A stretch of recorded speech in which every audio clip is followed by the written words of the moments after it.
Hey, what's up? This is your girl Diamond Styles. I am the host of Marsha's Play Podcast, and I go live every Friday at 7 o'clock. I'm a little late today because I had a family emergency. So I had to chat. Today we're going to talk about Chloe and Chris Brown's collaboration. We're going to talk about Rihanna's Vogue cover. And, this is clapback season. The folks is clapping back. Oh. So let's see. Hey Kay, how are you? Hey Mike. Mike.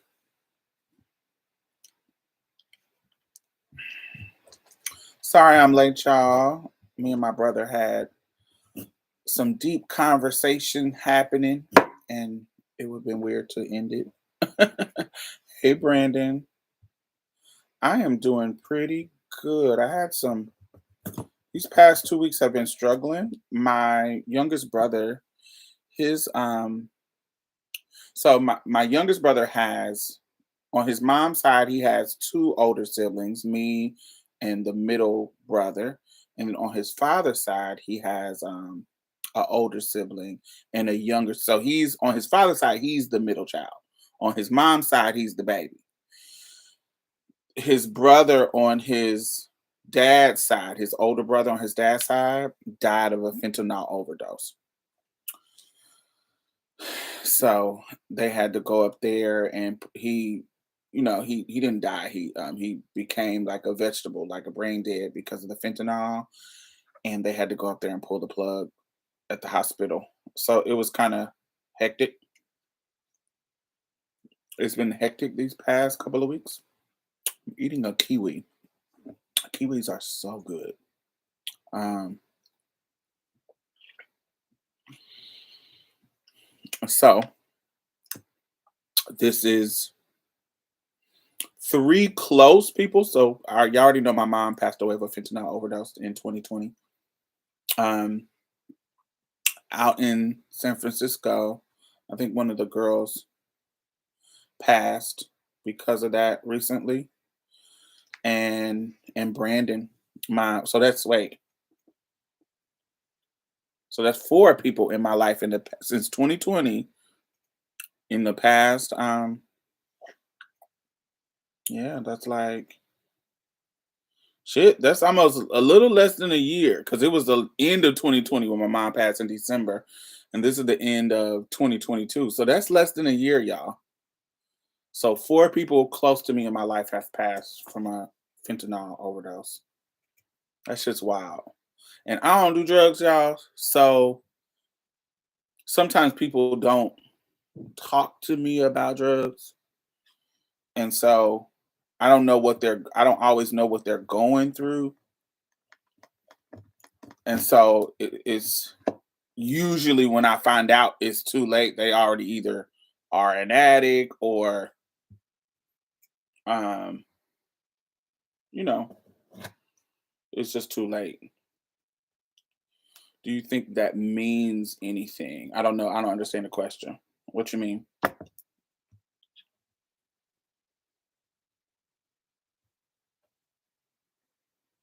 Going up over here in New Jersey at work. Yeah, it's an epidemic. Do I think the death around me means something? No, I'm a black trans woman child that grew up during the AIDS epidemic. Dude, people my first engagement with death is cops killing my uncle Jeffrey and cops killing Michael Taylor. I don't if y'all ever heard about that case. If you're from Indianapolis, I know you know. But Michael Taylor died in 1987 from cops killing him. They claimed that he killed himself, and it was a whole little riot in Indianapolis because of it. So this George Floyd stuff and Trayvon Martin stuff, and all these people that then got killed by the cops, I've been seeing that since I was like 6 years old, a 6-year-old little boy. And my uncle Jeffrey got killed by the cops. So in Indy. So I've been dealing with death around me for a long time. My uncle Billy got killed in '89. I don't think he got killed by the cops, but he got killed. He was murdered. So yeah, that's just what it is. I was listening to you and Brandon's old Pose reviews. Those are classics. They are. I love those. I like listening to them recently. I still have some Pose reviews that I haven't posted just because it was fucking so much death going on, child. I was like, shit. It was too much going on for me to edit them. But I think the last season of Pose, I think I did a review on every single season. Um every single episode, and I just didn't edit them. I didn't edit them down. It was me and Tim, and we did a really good job, but I just didn't edit them. Y'all think I should? Or is it too late? Would y'all listen? I don't know if folks will listen to them though, because Pose season 3 been out. I did. I like all of Pose. I liked everything about Pose. Did you ever talk about the Pamela documentary? No, I haven't talked about it yet. Um, but it's so old. The Pose season 3 is so old. I didn't know if folks would still be interested because it's been so long since we did the review of them. Do y'all eat y'all skin when y'all eat kiwis? Do y'all eat the skin? I eat the skin too. The Pamela doc was good.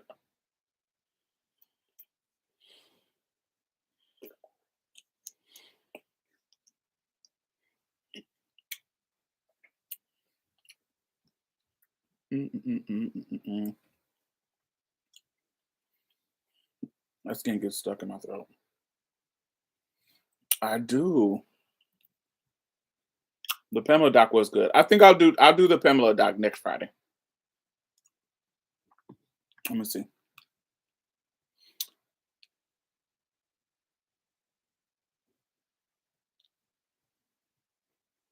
I was supposed to go to Australia next week, y'all, but the trip got canceled. The people who were funding the trip, there's just some stuff that came up. And so now I can't go. So I'm kind of sad, but I'll end up going. Um, so now I'm like scrambling for a birthday. My birthday is the 28th, so I'm scrambling for birthday plans. My brother, me and my brother talked about going to Idaho. Have you ever been to Idaho? My brother said it's pretty out there. And who goes to Idaho for their birthday? But I know it's some beautiful shit out there. He sent me some pictures and I was like, oh my God, it looks pretty.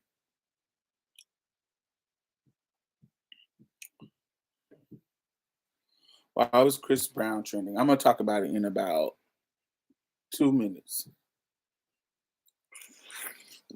Idaho does seem hella random, but it's a cheap trip and it's pretty.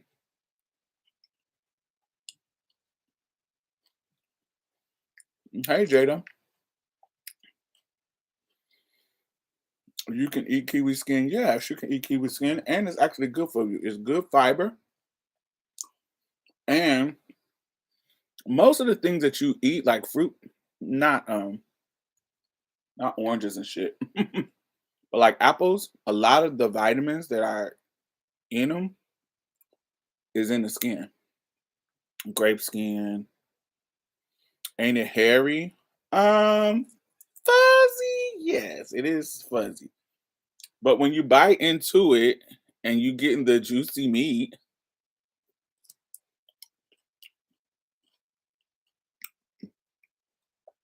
it's kind of you don't really now if you like, oh, I'm just gonna rub my mouth on the on the fuzzy part, it gets weird. but but if you just biting into the whole of its existence,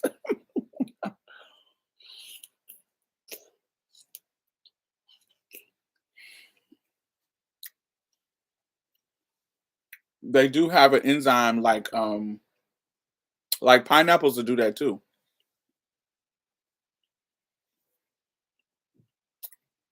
They're really good fiber.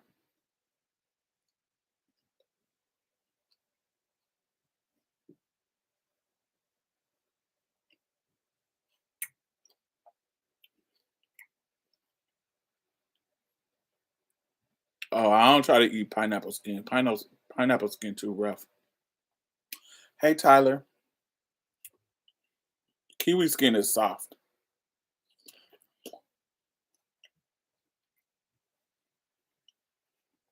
Hey Magic. Did I say hey to everybody? Who did I see? Maxwell. Hey, I miss anybody?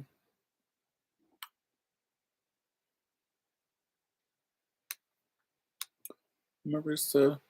Miss Myasia. Hey Miss Nova. I can't tell if you're a boy or a girl. I'm sorry if I misgendered you. I thought is Nova a girl? I can't. I think I see some boobs in that picture.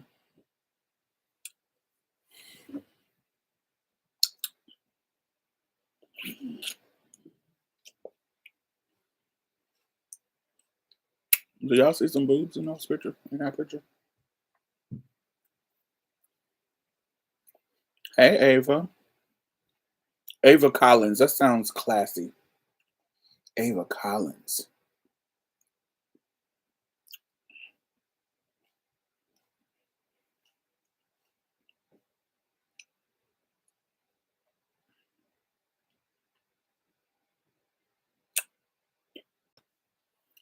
So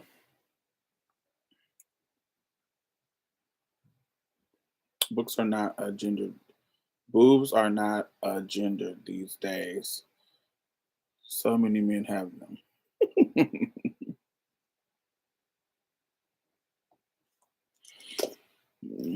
Is a transgender. I'm a transgender friend, but I don't like when people use you guys. Oh, I'm sorry. You're gonna hear you guys here. I'm sorry that you don't like it. But sometimes I say you guys just because that is a general saying that I'm used to saying. It's probably not gonna change. But if that stops you from listening to me or tuning in, sorry.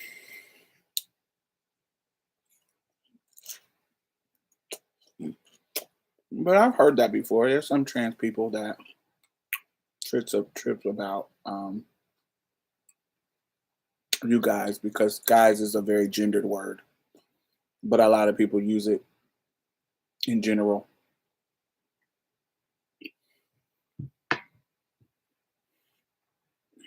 I think it's context. I think in context is important.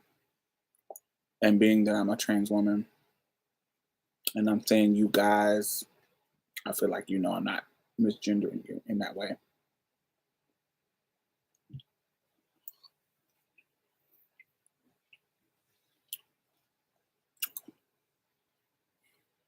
These men out here calling their women bros these days. Yeah. Women are calling each other bro.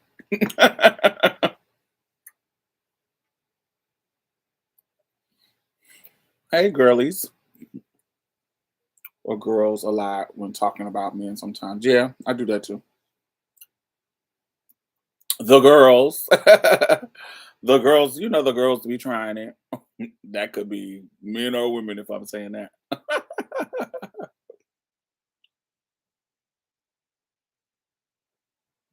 But usually if I say the girls, I'm talking about the gay community. The girls be out. Yeah, something. I'm usually talking about the queer community. Or if I say the kids, I'm not talking about kids literally. I'm usually talking about adults. I'm getting my gender reassignment surgery on May 4th. Congratulations, darling.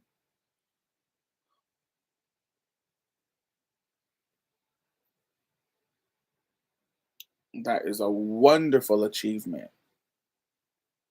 if that's an achievement that you want.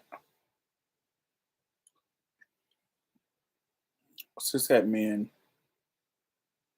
You know, it's funny. Cishet men they do YouTube and TikTok videos of them making fun of, not making fun of it, but the premise of the video is their girlfriend getting real comfortable with them and calling them girl,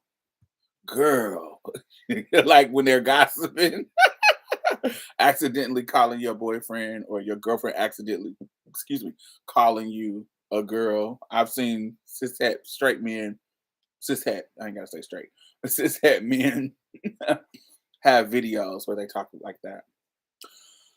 I love your love beneath series. Thank you, thank you, thank you. Um, but yeah, I see that a lot. So anyway, let's chit chat.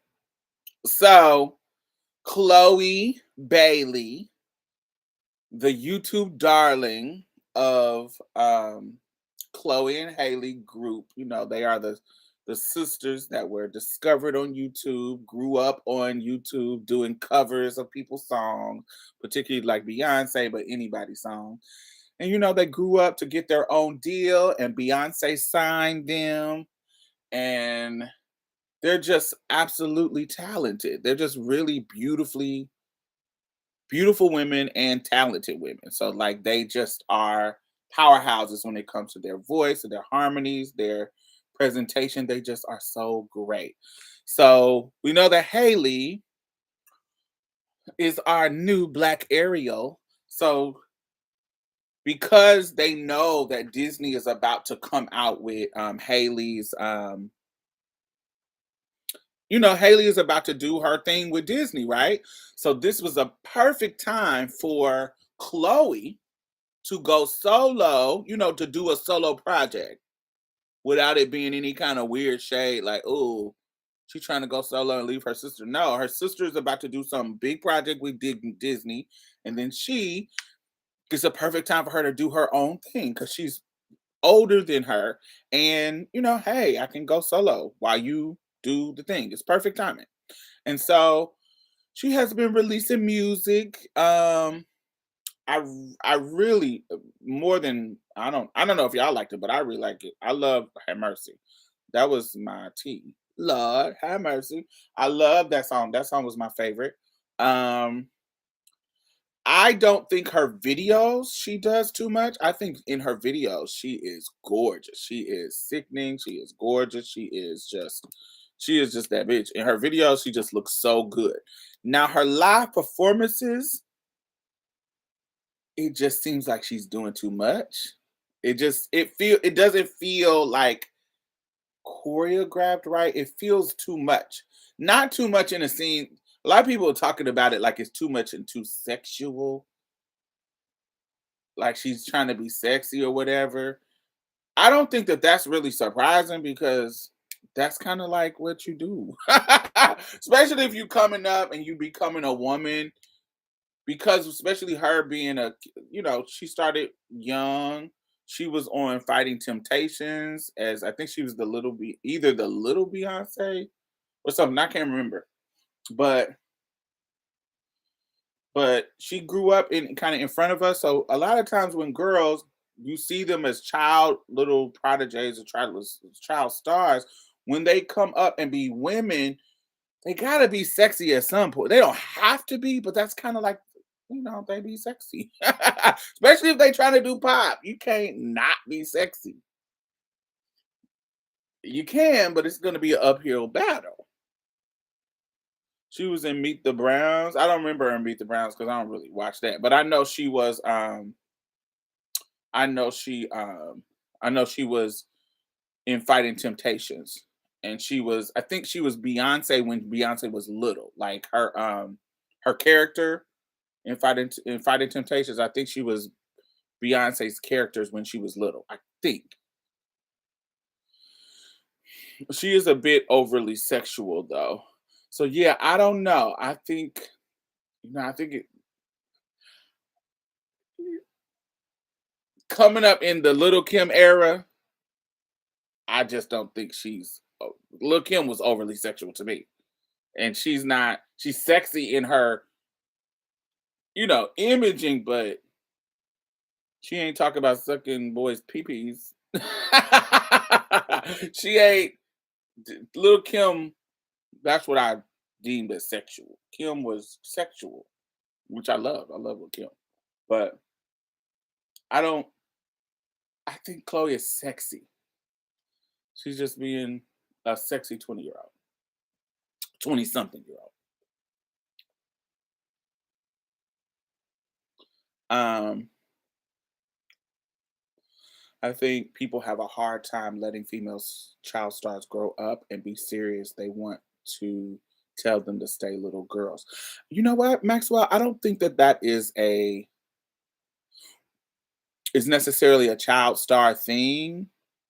The child star thing is being played out in public, but I think that's a woman thing.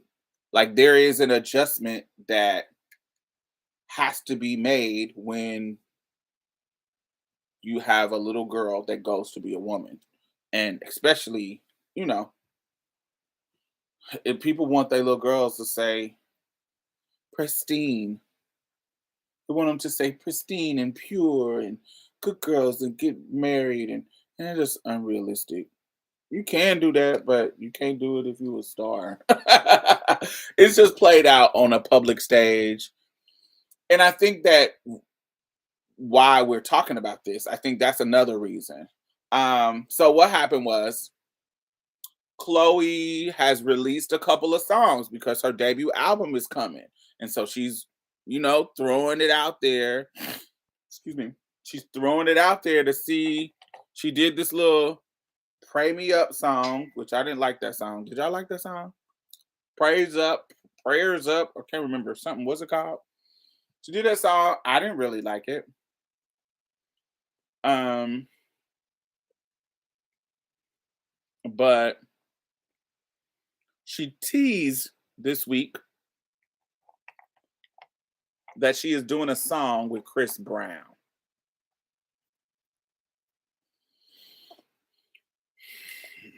So first of all, people are trying to they trying to find their way with her. She's a black darling. To me, I feel like she's a black darling. Like it's a couple of black darlings that are out right now. When we think about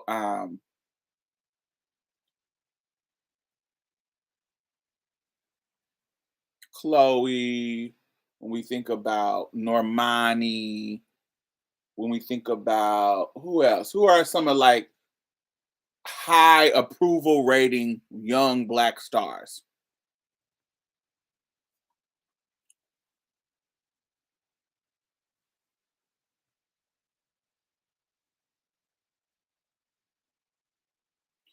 I think Caesar's one.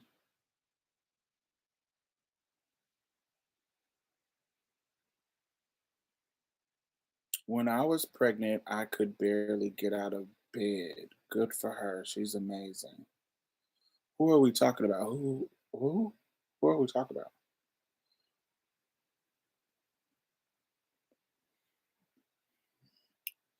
Smart move to me. Says doing something with Chris Brown gets people going. Chloe's not pregnant. Was that shade? Oh, I don't know. Was it shade? Chloe's not pregnant. Um, her and Jasmine Sullivan. Yes.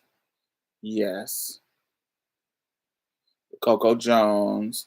I just started to get into Coco Jones. I don't really know her stuff. I didn't really follow her, but she did. I love the R&B Money podcast, and she did an episode. I kind of liked her on there. Kiki Palmer is a black darling. Absolutely, Kiki Palmer. Yeah, so there's 20 something year old girls that are coming up that they have a high approval rating in the black community and especially in the black women's era. I wouldn't say Money Long is a darling. She just new. Money is too new for me to say what she is. They just, she had hours and hours, so they lived for her. Jennifer Hudson, yes. I wouldn't count Jennifer Hudson though, because Jennifer Hudson's too old. I'm talking about the younger. How old is Kiki? Kiki reads 20 something to me. Is Kiki in her 30s?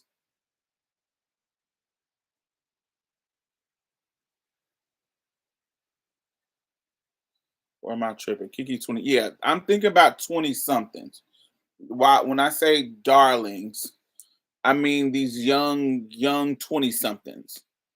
I wouldn't say Lori Harvey is a darling because I feel like her popularity is notorious. Not that I think it's negative, but I think that because of she's not in our life because she has a talent. She's in our life because of who she has dated, which I think is sickening. So I don't there ain't no shade over here. I think that's sickening. Lori Harvey is goals. Would have been goals if I was younger, but definitely goals as an older woman. Quinta Brunson, yes, I think she's a darling. So these are these 20 something starlets that are really doing their damn thing. I'm thinking about Normani. Um,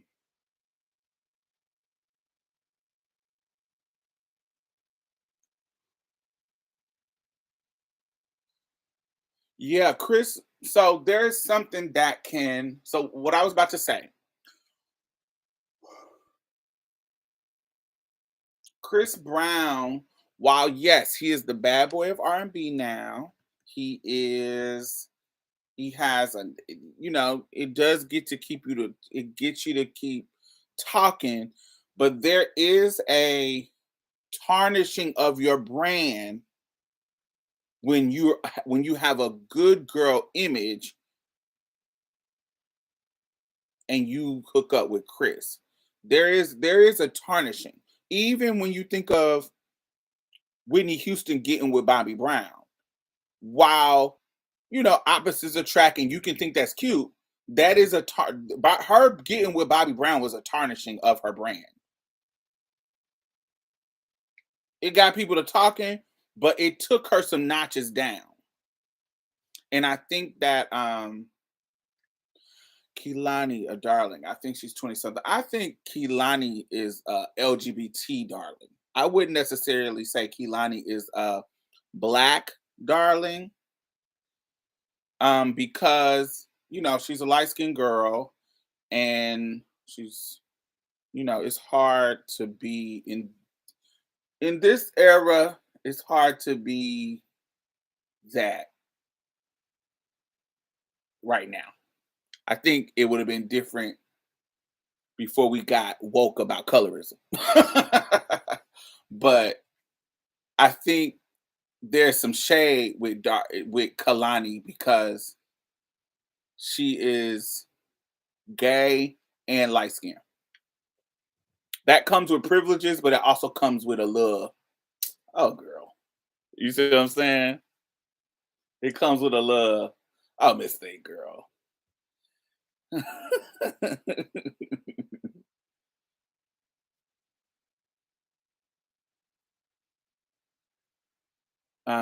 It did hurt Whitney's brand. I agree. Yes, it did. Seven Streeter would have been star if she wasn't under Chris. There is a there's a balance. There's a balance. You see what I'm saying? For you to deal with Chris Brown, you can't be too new. You can't be. I feel like Chloe, her stamp. She trying to establish herself as a star. Brandy, for example, Brandy can do something with Chris Brown because Brandy is motherfucking Brandy. You can't, you, honey, I'm already set in stone over here. So I could do a little cute little song with Chris Brown and then not, y'all might can say something, but it ain't going to affect me because I'm Brandy. You feel what I'm saying? But Chloe, it's still too soon. You can't be. I feel like you can if you want to, but your stardom is a little shaky. Stardom is a little shaky, honey. So it's like, I just you gotta be careful. I think that this was a bad PR decision. I don't know. I think this for her, this was a bad decision. Um, yeah, I don't know. I think it was a bad decision, but it will get people to talking. People are going to look for it. People are going to listen to it as soon as they play it out. How's it going to play out? And so, what I want to ask y'all is, how do y'all feel about Chris Brown now? Like that happened with the Rihanna thing. It happened. People act like it's the Rihanna thing that everybody holding over him. But you got to understand, Chris had other things after Rihanna. It wasn't just Rihanna. Um, bitch, I was about to say Christy Amaguchi.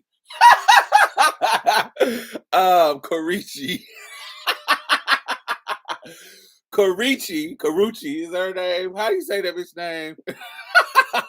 Karuchi. Y'all, I'm old, so y'all might not know who Christy Yamaguchi is. Christy Yamaguchi is like an old figure skater, little Asian figure skater. Um,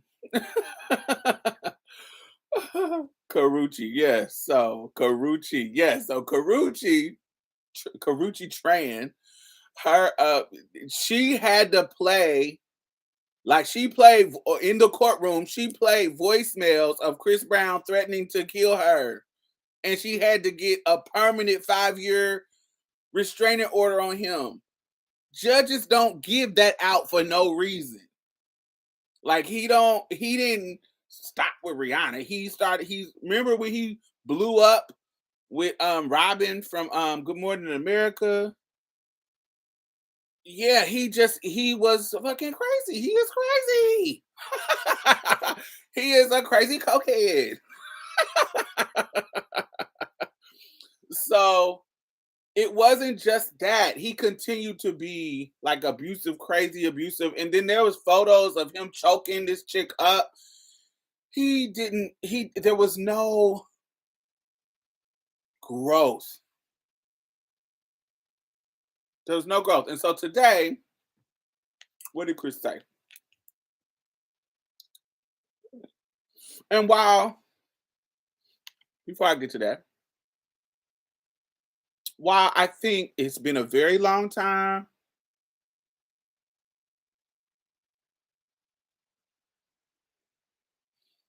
and I feel like people should have room for redemption. People should have room, and I'll go to some points that Chris made. Um, I should feel like people should have room for redemption based on mistakes, but you done kept doing stuff, slapping that white woman on TRL and some shit. Yeah. Um, it just is what it just I think you should, but if you want people to respect you and redeem you and respect your growth, and I'm a whole different person than when I was 19 beating on Rihanna, you have to show constraint. There has to be a arc of I'm a new person. I'm not going off on people. I'm having healthy relationships. I'm there has to be an arc. I feel like with Chris Brown, there is no arc. Where's his public relation? And then we live in a different era. These celebrities get on their Facebooks and their Instagrams and their stuff and really spill the tea. And you can see their personality. Part of that is beautiful. But part of that, some of y'all that we don't need to see our personality. Part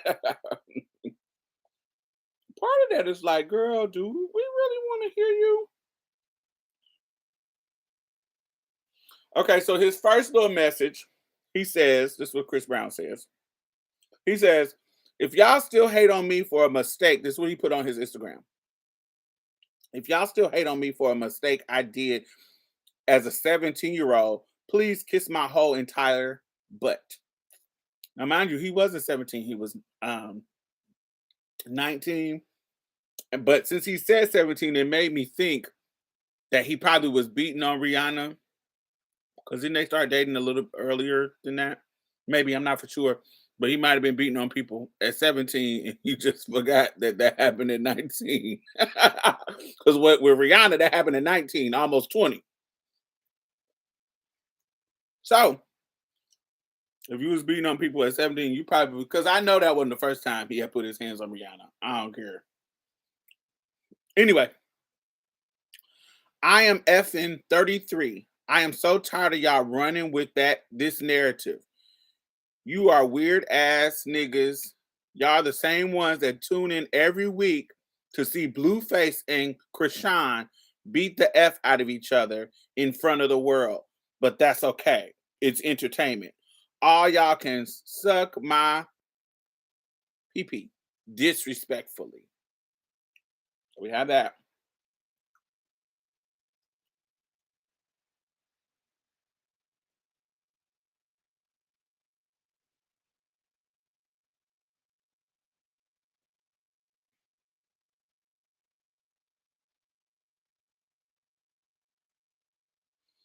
And then Blueface done got on the internet in response to Chris Brown and said, Chris, you just beat the wrong BITCH.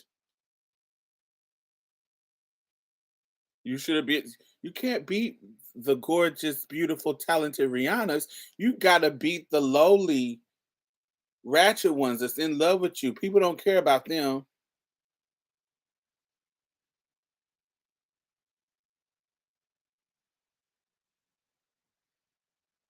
This who y'all like. These the people y'all standing for. That's so weird to me. And then Chris Brown post. I'll get back to Blueface.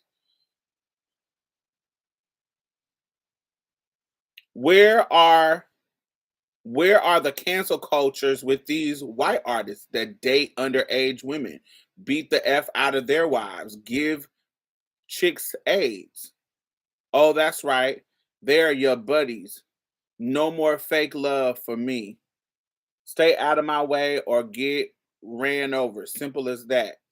None of you, and I mean none of you, and I mean none of you, niggas can F with me.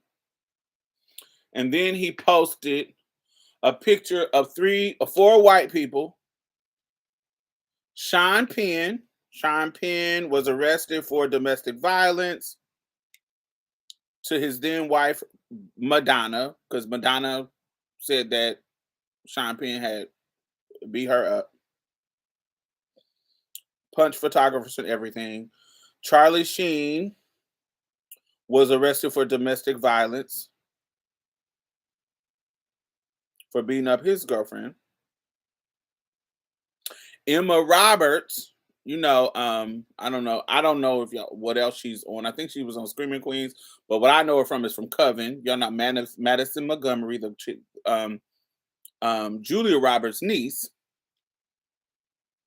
who played Madison Montgomery on AHS Coven. She got arrested for domestic violence after beating up Evan Peterson, who was her boyfriend at the time, who played Dahmer in Canada. And then Nicolas Cage. In 2011, Nicolas Cage was arrested for domestic violence and disturbing the peace, punching and wearing out cars and shit. So he posted those three white people.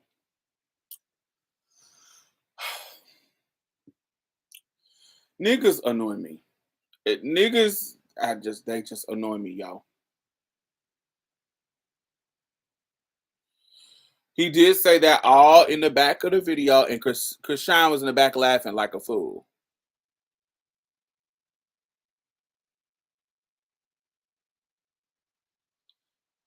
It's so weird. What celebrity gave somebody AIDS? I think there was some rumor about Charlie Sheen giving somebody AIDS, or somebody got something, some rumor. But my thing is, I don't understand the point that you're trying to make Because what it sounds like is you're saying that if white people can do it, why can't I? And that is, I hate when people do this. I hate when people make this point because white people are bereft of souls. They like they they have a history of not caring about stuff. They have a history of doing egregious things. They have a history of that stuff. Pardon us for holding you to a higher standard. And also, sometimes we don't have have the structural power to do anything to them. Like Woody Allen. Sometimes you don't have the people who are your fan base don't have the power to do anything to these big Harvey Weinstein people. Look how long it took to get him. And certain black men are at certain levels that you can't do. Look how long it took to get R. Kelly. Look how long it took to get Cosby. And even now, that nigga out. He got out. So look how long it take to get some of these men who are at certain levels of power.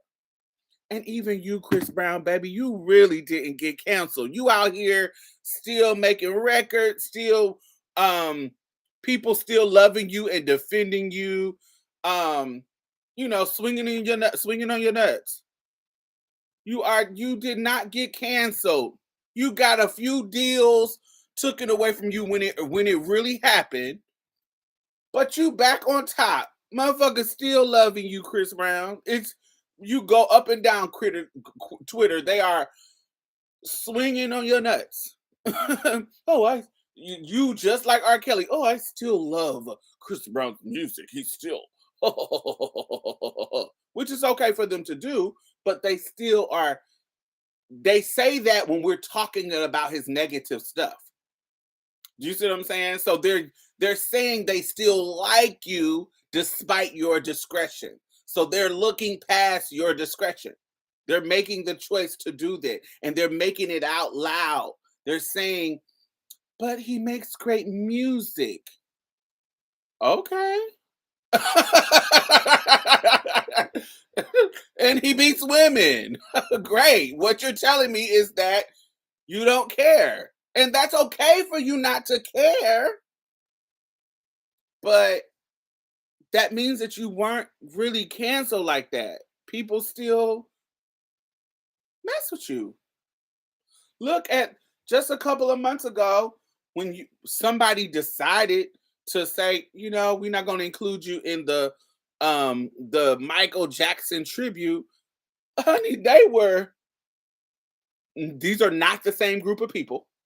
I want to make that very clear. I hate when people be like, well, just last month, y'all was defending him for being the tribute for Mike, and now y'all don't want him to do a song with Chloe. The people who don't mess with Chris Brown didn't mess with Chris Brown and was okay with him not doing the damn tribute. The people who do mess with Chris Brown, those are the ones that was defending him, saying, oh, he should have did the tribute. He's great. I still listen to his music. He's amazing. Those were his celebrities. Those are his cheerleaders. But what I don't think Chloe's team knows is that her core fan base is black women. And so people who like Chris Brown is going to be niggas. Not saying that chicks don't like him either. But the people who are going to defend him is going to be dudes. It's going to be the pick-me type of chicks and the dudes. They're going to be the ones. So, but Chloe, you over here on the good side, baby. We don't, you are, the people who are your core are not going to be them, baby. It's not going to be them. It's going to be the women that want to protect you because you are our darling. So when you come on with Chris Brown, we like, ooh, you a grown woman, so we got to be like, do you, Miss Thing? But it's still gonna be like, oh.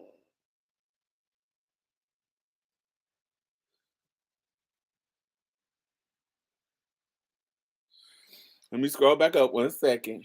But at the same time, Chris just needs to grow up and leave the coke alone.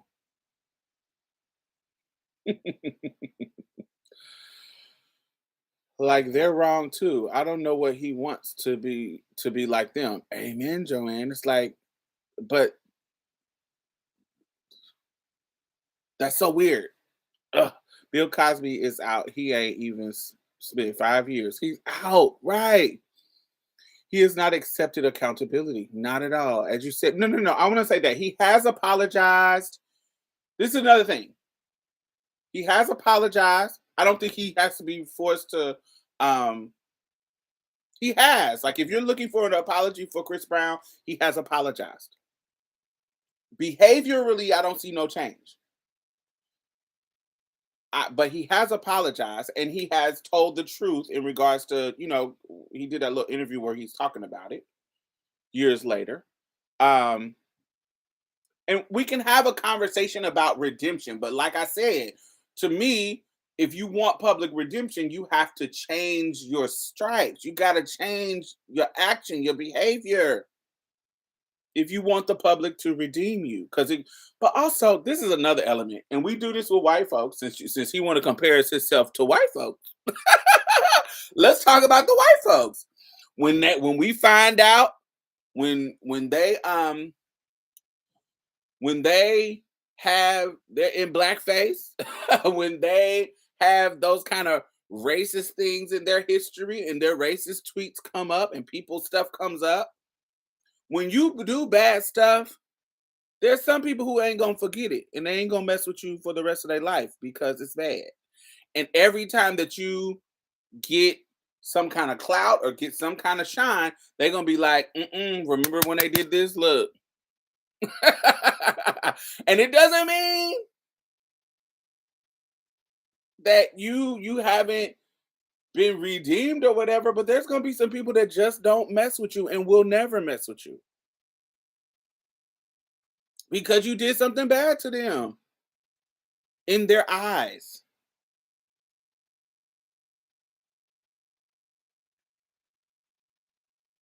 And so there's going to be a time when there's going to be a mode when you constantly are going to not have to apologize, but it's just something that you're going to have to deal with because you did some really crazy stuff.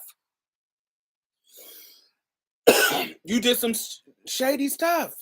And so, like, let me give you a perfect example. There is a girl from my hometown. Do I want to say this? Oh well. There's a girl from my hometown, and she did a long ass bid in prison for killing another trans woman. And in recent time, because she has gotten out and she in her hometown, people have been kind of featuring her because we on our prison abolitionist mode. So because she's been to prison, it gives her a little kind of a experience that people like to tokenize. This black trans woman that's been affected by the prison industrial complex, she's free now. And so they're kind of pedalizing her a little bit, putting her on a pedestal a little bit because we're in the woke era where we want to tokenize people who have been, incarcerated. But she got incarcerated for killing a trans woman. And so when I see it, it immediately comes in my mind. Like, you literally killed another one of the girls. You didn't go to prison because of, you got caught up in a drug thing, you got caught up with prostitution, you got caught up with some struggle stuff. You got caught up because you killed another one of the girls. So it's a little, for somebody like me who know the history, it's a little bit different. We talking about the carceral state with you. You killed one of the girls over a piece of trade. So it's like, ooh. It doesn't ring the same when we're talking about prison abolition, and talking about the unfairness of the system. Not saying that, I want people to stay in prisons, even the horrific ones. but it rings a little bit different when I think about it because I'm gonna think about it. When I see you, I'm gonna think about it, girl. Anyway, let me read the comments. He is not canceled. Yes, music isn't good. That's why he's not mainstream. He's still on the radio. Amen. Still on the radio. He ain't got muted like R. Kelly. So you ain't canceled, baby. You still making money. You still tripping around the world. You still making R&B hits. Apparently, he is because there were some songs that I live for, especially on that Under the Influence album. Ugh, so many good songs. Um, exactly. I was just writing that. Oh, hold on. I was just writing that. Don't watch them, but just know that they are hanging around, festering like bacteria you can't scrub away. You want to do whatever he wants, but be liked by everybody. If he don't care, why is he so hot and bothered? He gets to do whatever he wants. Yes, do it on your own terms. Um, but we're not worried about you. We worried about Chloe. This is a bad look for her. You can't be more of a bad person, Chris Brown. This is not a tarnish on yourself because you already a woman beater. You already the bad boy. That we're worried about Chloe. That's what we worried about. Like, girl, why did you make this decision? This is weird, ma'am. Bougie, where's the penicillin when you need it? Oh yeah, he was going to be perform with Sierra. That was going to be pretty epic. Eh.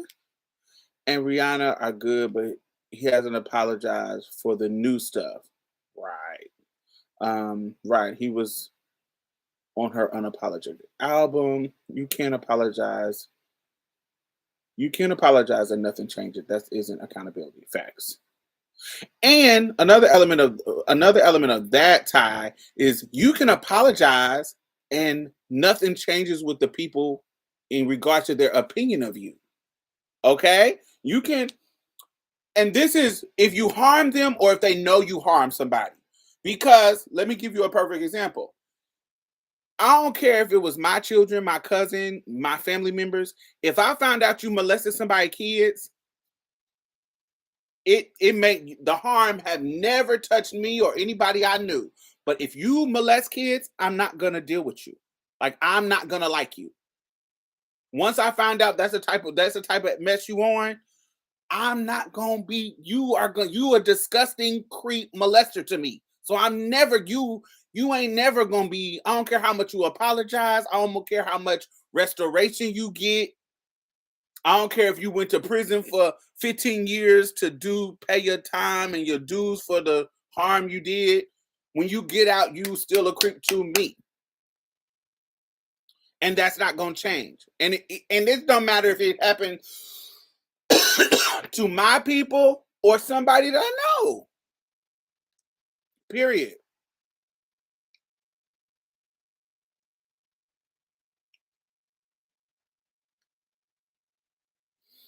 Yeah, the performances with him and Sierra was going to be so good. I don't know. I haven't been liking um that stuff lately. I haven't been liking Sierra's music lately or her little gigs. She used to be fire. She used to be I used to feel like Sierra was like the about to give me some Janet vibes, but honey, she got with Russell Simmons, which I think was a good look for her as far as her image. Not Russell Simmons, Russell Wilson. Russell Wilson. And I don't know. Her music just started to be bad. Um, he is sorry he got caught for beating her, not for beating her. Oop. I remember you telling us that story, yes, 20 years ago when you say girls from your hometown. Was she a trans woman? She was a trans woman too. The trans woman that killed a trans woman. He was not consented to being held accountable. He has not consented to being held accountable. He will not receive the critiques from people.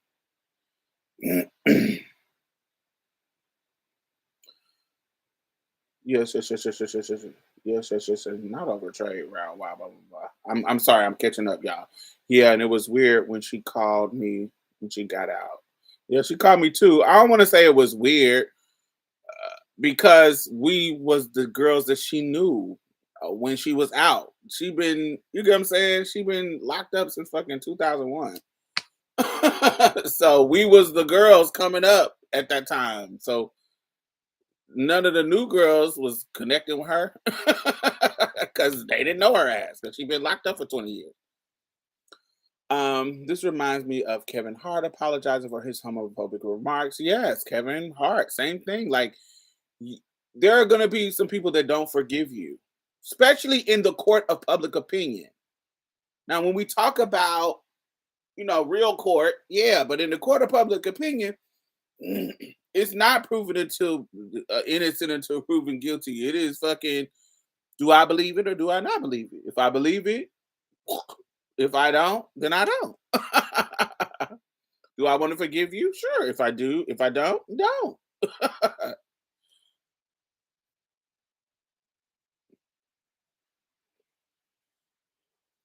Mm, jail is necessary. The way in which it is used needs to change.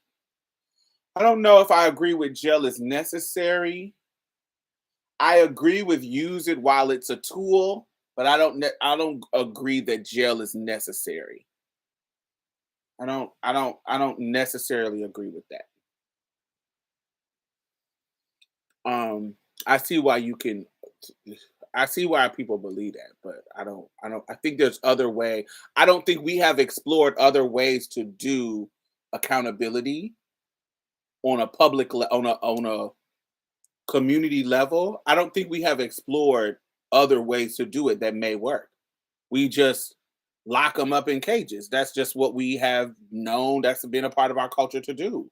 But I don't think that we have explored other options of other ways to rehabilitate people. So we don't know what other imaginative ways we could do to make stuff work. You see what I'm saying? So I can't say that it's necessary if we haven't tried other to do other things. We haven't tried. We have always had a jail system since shit slavery. Or before that, there was always a lock people up kind of situation. But definitely in this country, so I think use the tool while we have it.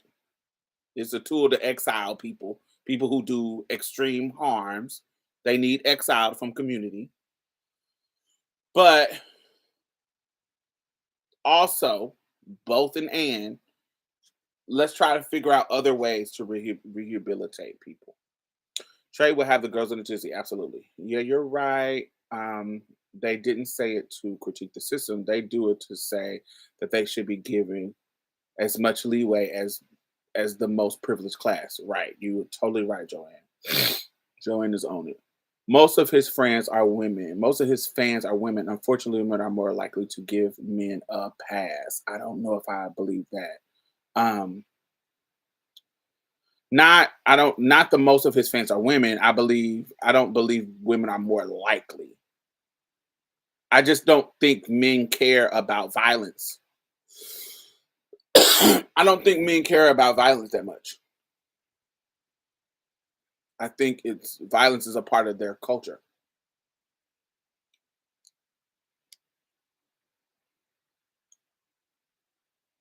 Dealing with I think men, boys, anybody who has had a boyhood, whether you're a trans woman, whether you if you have had a boyhood, um especially a black boyhood, I feel like you are bred to deal with emotions in violence. I think how you deal with issues, you are taught to deal with them with violence.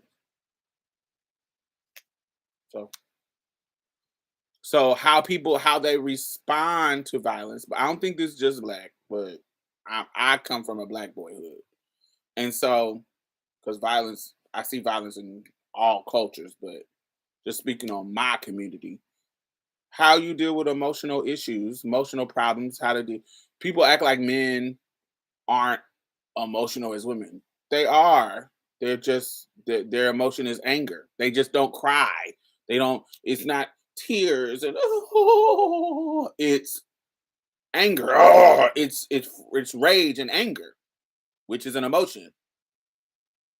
But yeah, folks don't want to talk about that. Chloe needs a hit, and Chris Brown stays on the charts. Yeah, I bet the song gonna be cute. I hope it's cute. I hope it's worth it. But now, if they have gone to prison, hasn't their debt to society been paid? Do we, the public, have the right to expect them to keep answering to us as our whims? Um, so that is, it's not, and that's another thing. It's not about them. It's not about Chris Brown or them answering to us when we get online and we make clear that we don't mess with you. You don't have. It's not you answering to us. We're just protesting and saying, "Hey, we don't mess with you. You don't have to answer to us. It's not a consequence. Me saying, damn, Chloe, why are you doing a song with him? We don't mess with him. Oh, I'm not gonna be streaming this one. It's not him answering to us. It's just the consequence of his past. You ain't got to. It's the consequence that I, as a consumer, can give him. You don't have to do nothing about it. Do you see what I'm saying? It's not him. When people are still bringing up your past, it's not to for you to answer to it. It's just that they don't mess with you, and they don't have to mess with you, and they can say it, and they can make it clear that they don't mess with you. And this is a part of the consequences of you doing what you did. You're gonna isolate some people out of liking you, and that is just what it is. You can just go on with your life, make your music, do what you do. Think about Chris Brown right now saying this stuff that he did, bringing these white people into it, bringing Krishan and Blueface into it, making these points that kind of make sense. There's certain levels. There's certain levels of it's true, but like for example, what about the white people? But like I just said, when your fan base is the niggas, you in R&B. That's black music. Yes, have white people got on the train and da da da da. Absolutely, but R&B ain't like it ain't in the realm like the hip hop is anymore. People is talking about R&B being dead. Okay, and so while it is still going to be pop music, it's going to be us that's going to support you. We're going to be the core of your fan base, not the only ones. I want to make that very clear, but we are the tastemakers. So if we don't mess with you, they gonna listen. And you gotta understand that.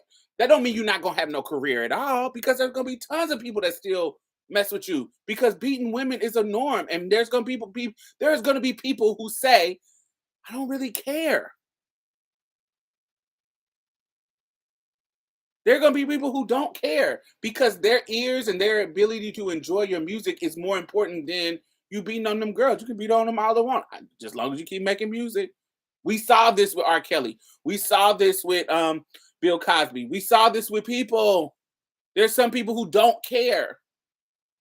They don't care about that stuff. It's like that's not my business. I'm still gonna listen.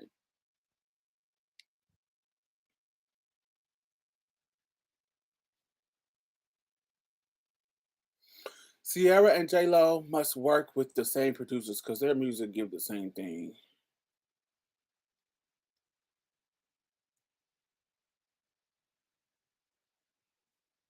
Yeah.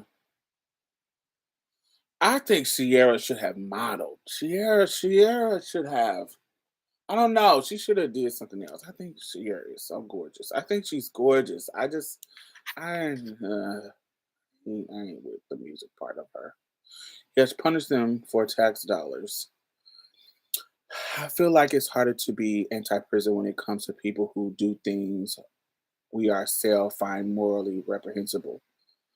Like it's easy to say no one should be in jail for doing drugs, but when you come to rapists and pedos, it's like we do we do what do we do with those people?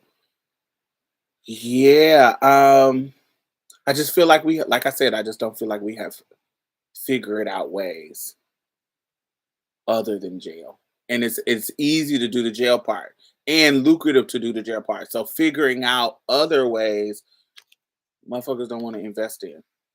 I think most of the people who hate him are women. I can see that. I agree, but I think Chris Brown is nothing without his female fans.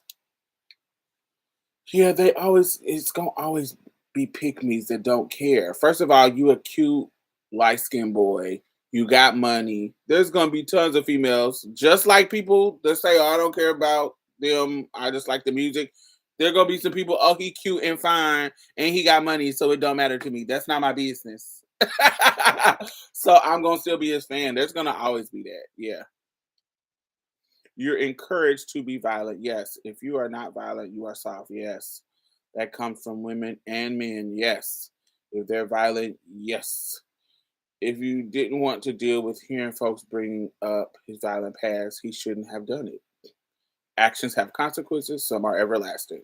Come on, Jordan. Preach. And you just got to deal with it. There's going to be, we all do wrong things. A lot of people always say, "Are you perfect?" I'm not perfect, but I ain't never molest no kids. You ain't got to worry about that. There are certain things, and I'm not raping nobody.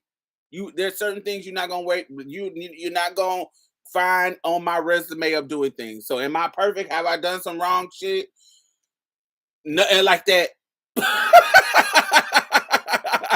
It's three things that for sure that's not in my closet of skeletons, whatever. I ain't doing nothing with nobody kids, molesting nobody kids. I ain't raping nobody. I ain't taking no booty or no coochie. And I ain't what's the other thing that I was about to say? It just slipped my mind. Raping, molesting, what else is like? Oh, I'm not sleeping with none of my friends' man. I don't sleep with my friend's man. Like it's nothing. There's no finance, no money that's gonna get me to mess around with my friend's man. Like there's no girl in the world that can ever say I knowingly met that's my friend. Now, if you talking about some client, and I don't know you. Yes, I done had clients who married, but I'm talking about my friend, or even not even just my friend, a girl I know, and I know she got a boyfriend. I ain't never slept with nobody boyfriend, never in my life, knowingly that way. Now, have I found out that you was his girl after? Yes, I done did that, but I'm talking about knowingly. I know that this is your boyfriend, and I just want to sleep with your boyfriend. I ain't never done that. No.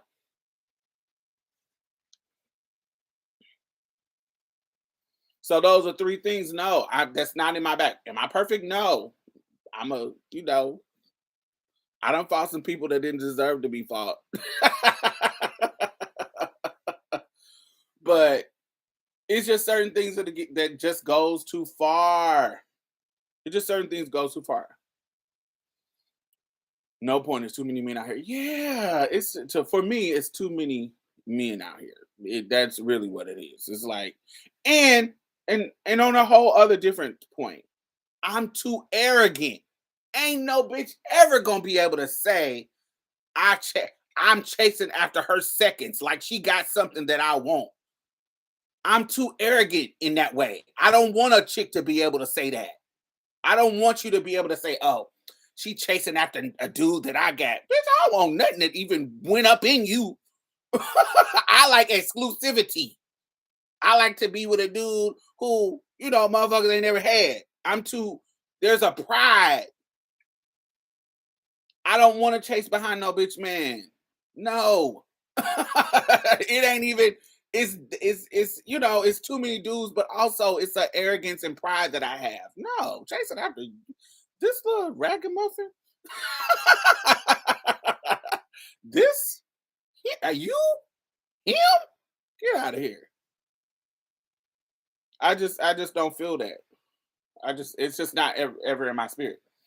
Um, yeah, it's just, I'm not, you ain't got to be perfect, but you can just shut up.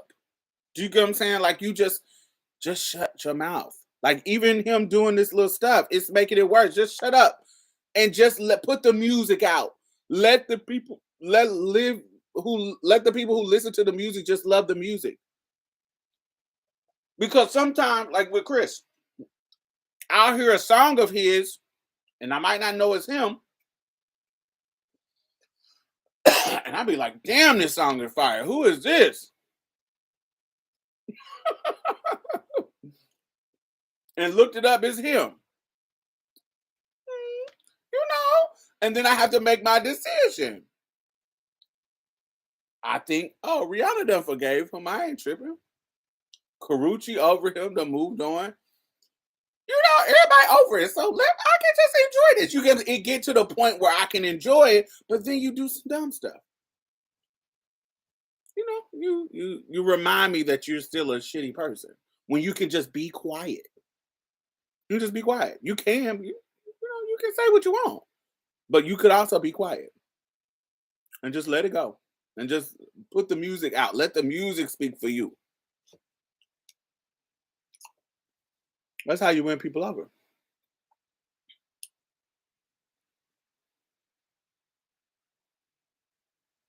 Nah, Chris looked like a whole crackhead.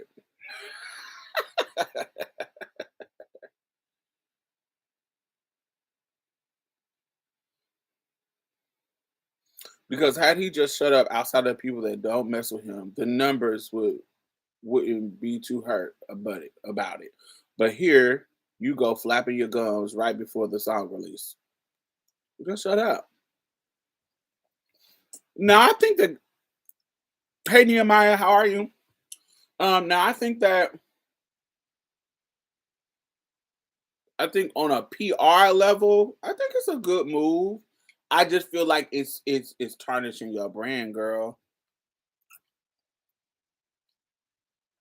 I just feel like for her, she has a more of that kind of good, sweet girl brand. And unlike Whitney was already established as Whitney.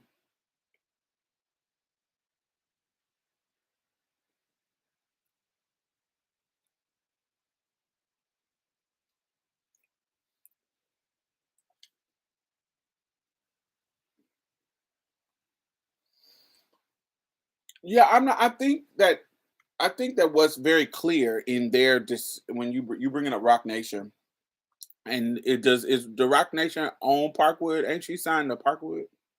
Does Rock Nation own that? I'm not for sure.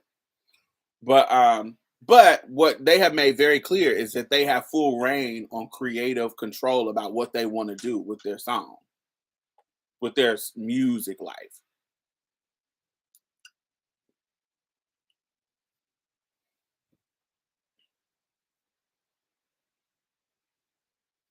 Chloe could have gotten wrapped up in Haley's boyfriend and side piece mess to get the numbers up.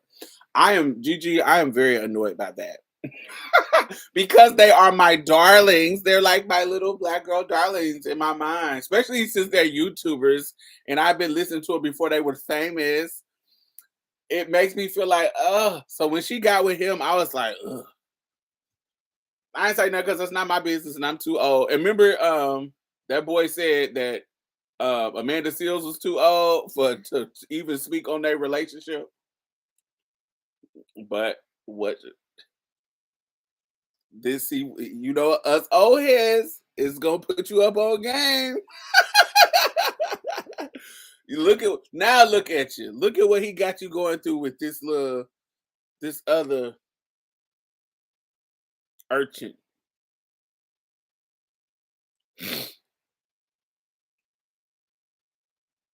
She already got her Disney check. That coin is already made. The ink is already dry on them contracts, baby. So she ain't messing up her Disney coin, but she is. It's just like, girl, she's in love, and they videos is so gorgeous. They videos do be warming my little heart. They do be looking cute, and I be like, that's why it makes me mad. Why this little knucklehead got her in this mess? Get out of here.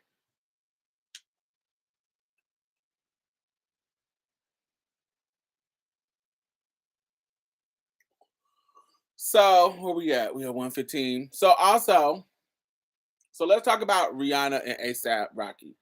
Another element of what happened is two things that's weird going on with them. So the first thing is Rihanna said that her baby is so fine. And people was tripping about her calling her baby fine. What y'all feel about that? Is that weird for you to call your baby fine? Now,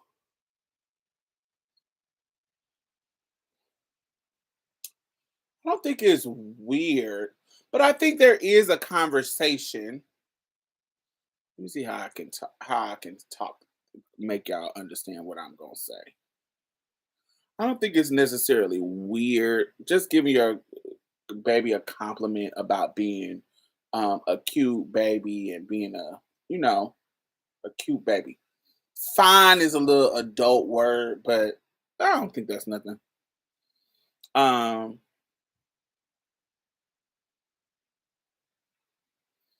um, but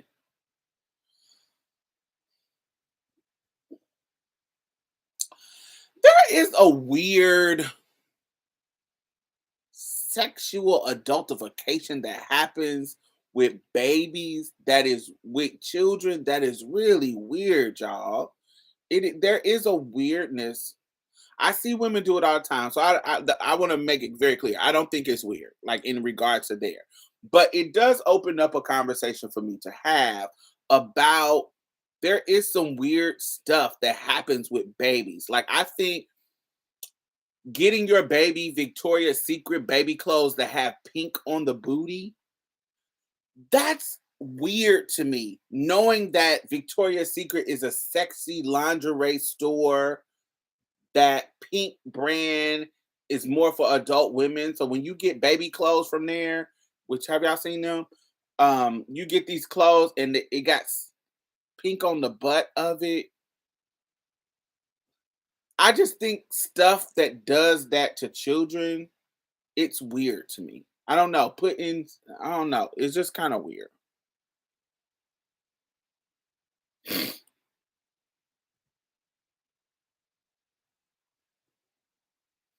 Um, I see people in comment like you see these little babies.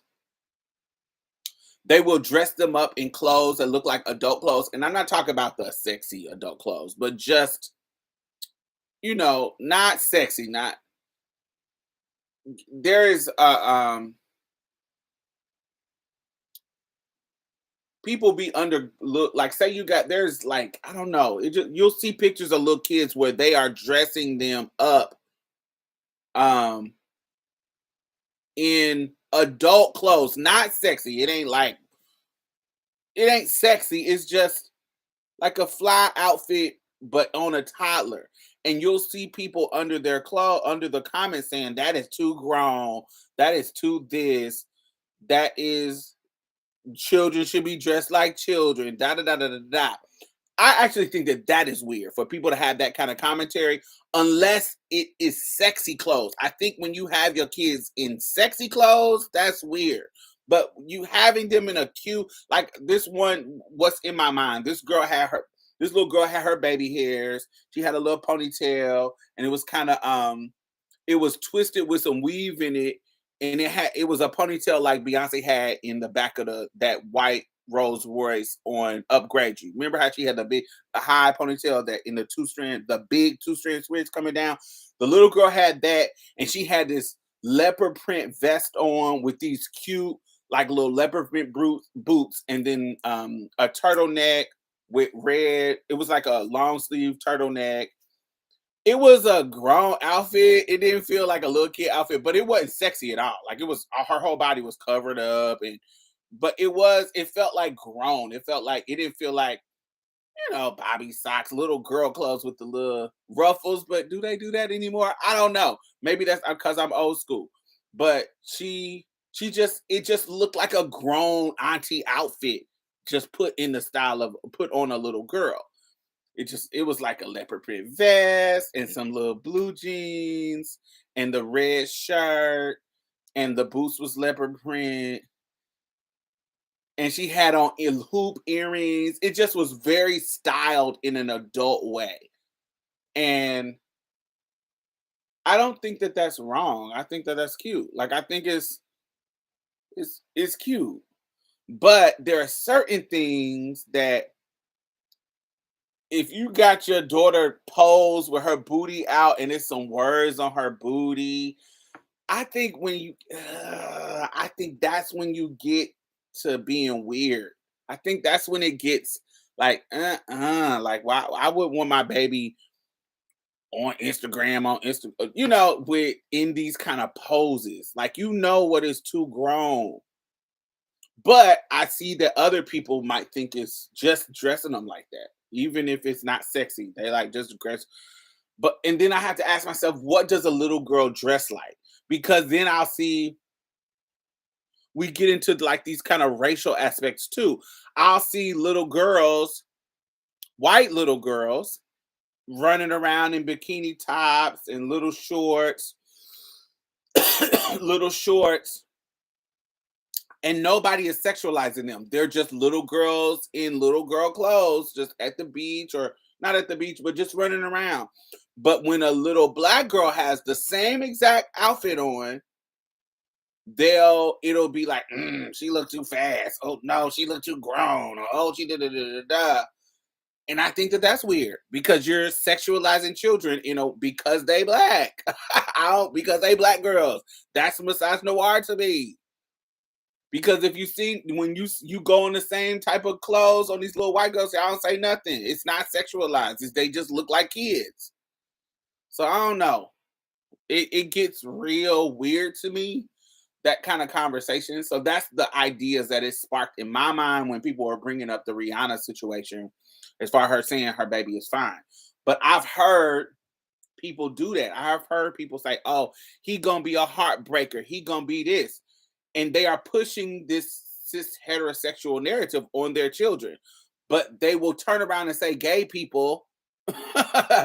A gay character on a cartoon or a gay character in a show is pushing the homosexual agenda, but they will be pushing the heterosexual agenda. I don't want that sexuality in my kid's life, like stupid Bootsy. I don't want that sexuality put in my kid's face and da da da da da da da. But there is sexuality in your kid's face all the time. You're just a homophobe and don't want homosexuality in your kid's face. Because Disney been having princesses kissing princes for as far as I can remember. So you just don't want homosexual kisses. and you don't even say it about the kisses. You say it just because they in the show. It ain't even they ain't even got to be doing nothing just because they exist in the world.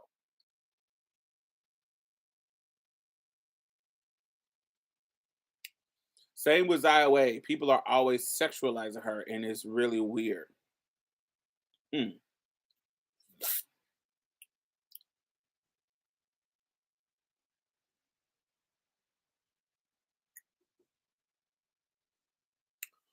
What's difference between saying my son is handsome and my daughter and my beautiful daughter? I don't think that those are different. I think those are the same thing. I think I think it's the what it's weird to me is like when they I don't know. It's like when it's not just saying, "Oh, my son is handsome." It's "Oh yeah, he gonna get all the bitches when he get older." "Oh yeah, he gonna be a heartbreaker." "Oh, he gonna be a penny dropper." That's when it gets weird to me. I don't know. That's just saying, "Oh, my son is so handsome. He's such a handsome little boy." Or you so handsome. I think that is cool. I think that's normal. But when you get to I don't know. I This is something I wouldn't say. It gets weird to me when you get into the I don't know. That gets creepy. Maybe it's just me. He might be getting all the niggas.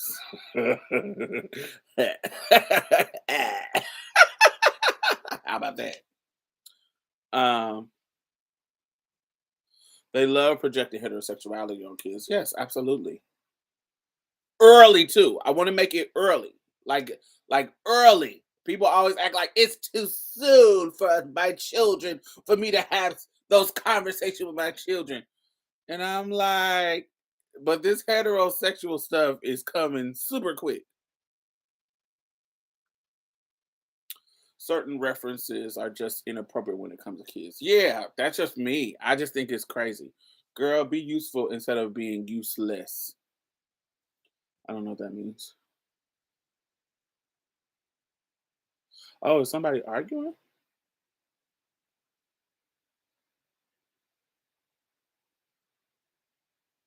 What happened? What's going on with second day? Did I miss something?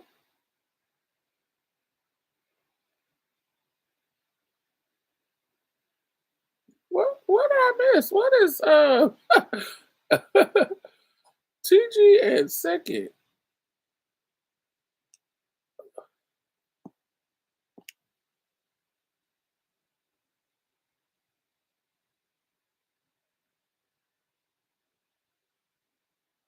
I don't know what happened. What did I miss something? What y'all got to argue for?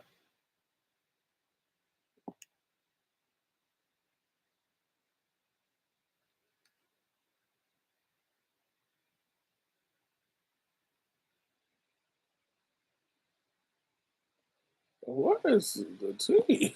What did they started babbling for? Yeah, that's weird. Anyway, um, black aunties and mama talk wild like that all the time when it comes to boys, and usually don't say anything reckless like that to girls. Yeah, because they don't want them. I don't. I see it. I've seen it sometimes, but it's not. It's not a praise situation with little girls. They'll over sexualize girls, but it's looked on as a negative way. Like she's being fast. Like, ooh, you good girl, you better sit your hot tail down. You're gonna have to beat the boys off of her with a stick.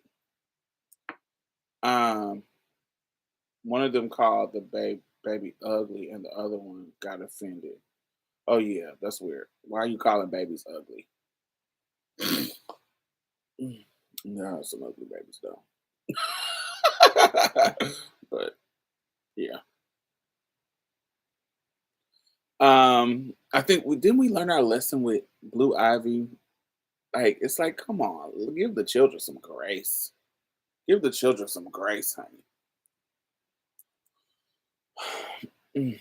Thank you so much for that. I was overly sexualized as a kid, and I wanted to nip that shit in the bud early once I became a parent. Mm.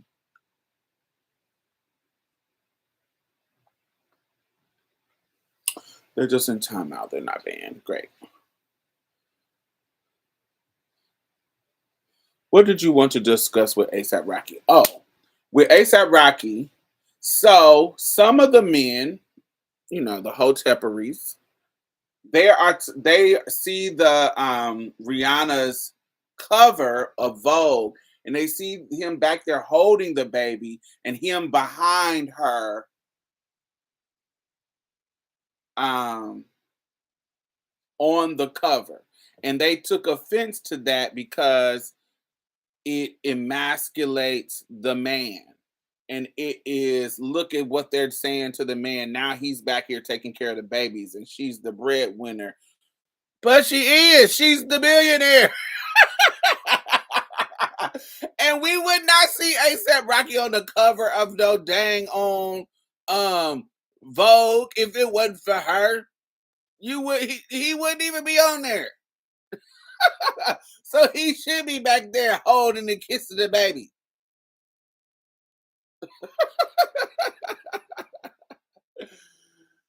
So, and she's Rihanna. Come on. She's the star. Exactly.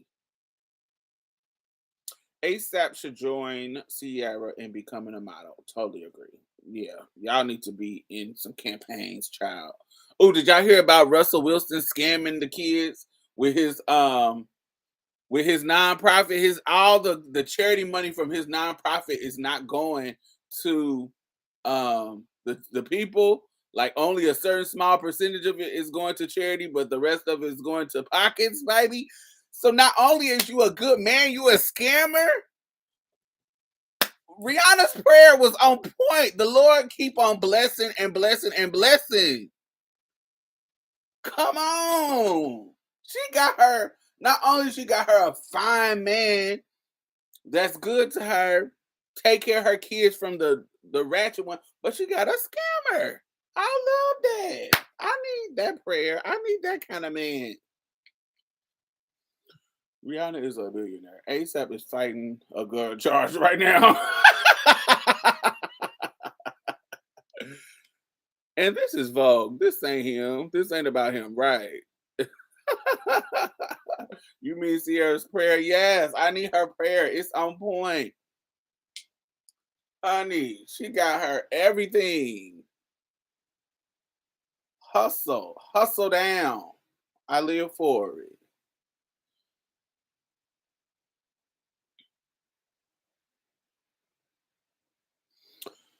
Thumbs up, thumbs up. If you're watching, make sure you thumbs up.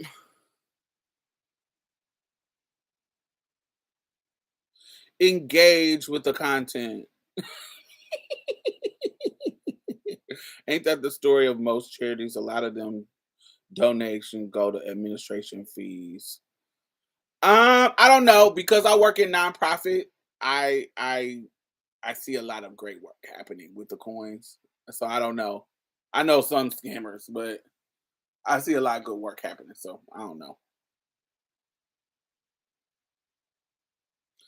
Scamming on top of being one of the highest paid players. Money will never dry up. Ah, winning. Winning. A win's a win, baby.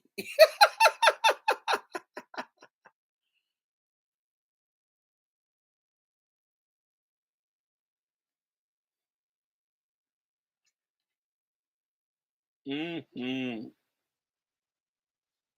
Is Future still making hits? What's his album? What's his songs and albums doing? What's that tea?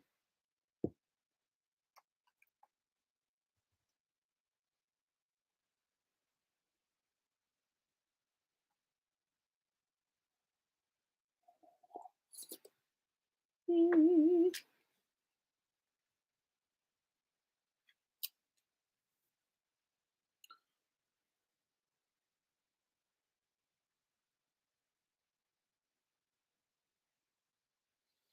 That would be an interesting live. Not an interesting lie.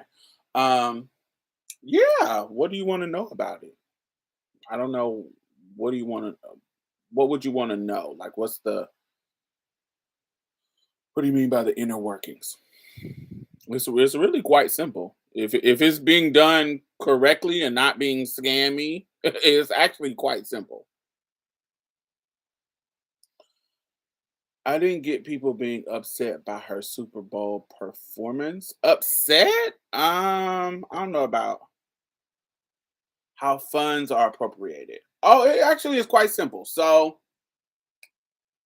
the people who work for you, they have a salary. So everybody, so from the executive director, program manager, deputy director, depending on what staff that you have, all of them have a specific salary. It usually is whatever the industry standard salary is.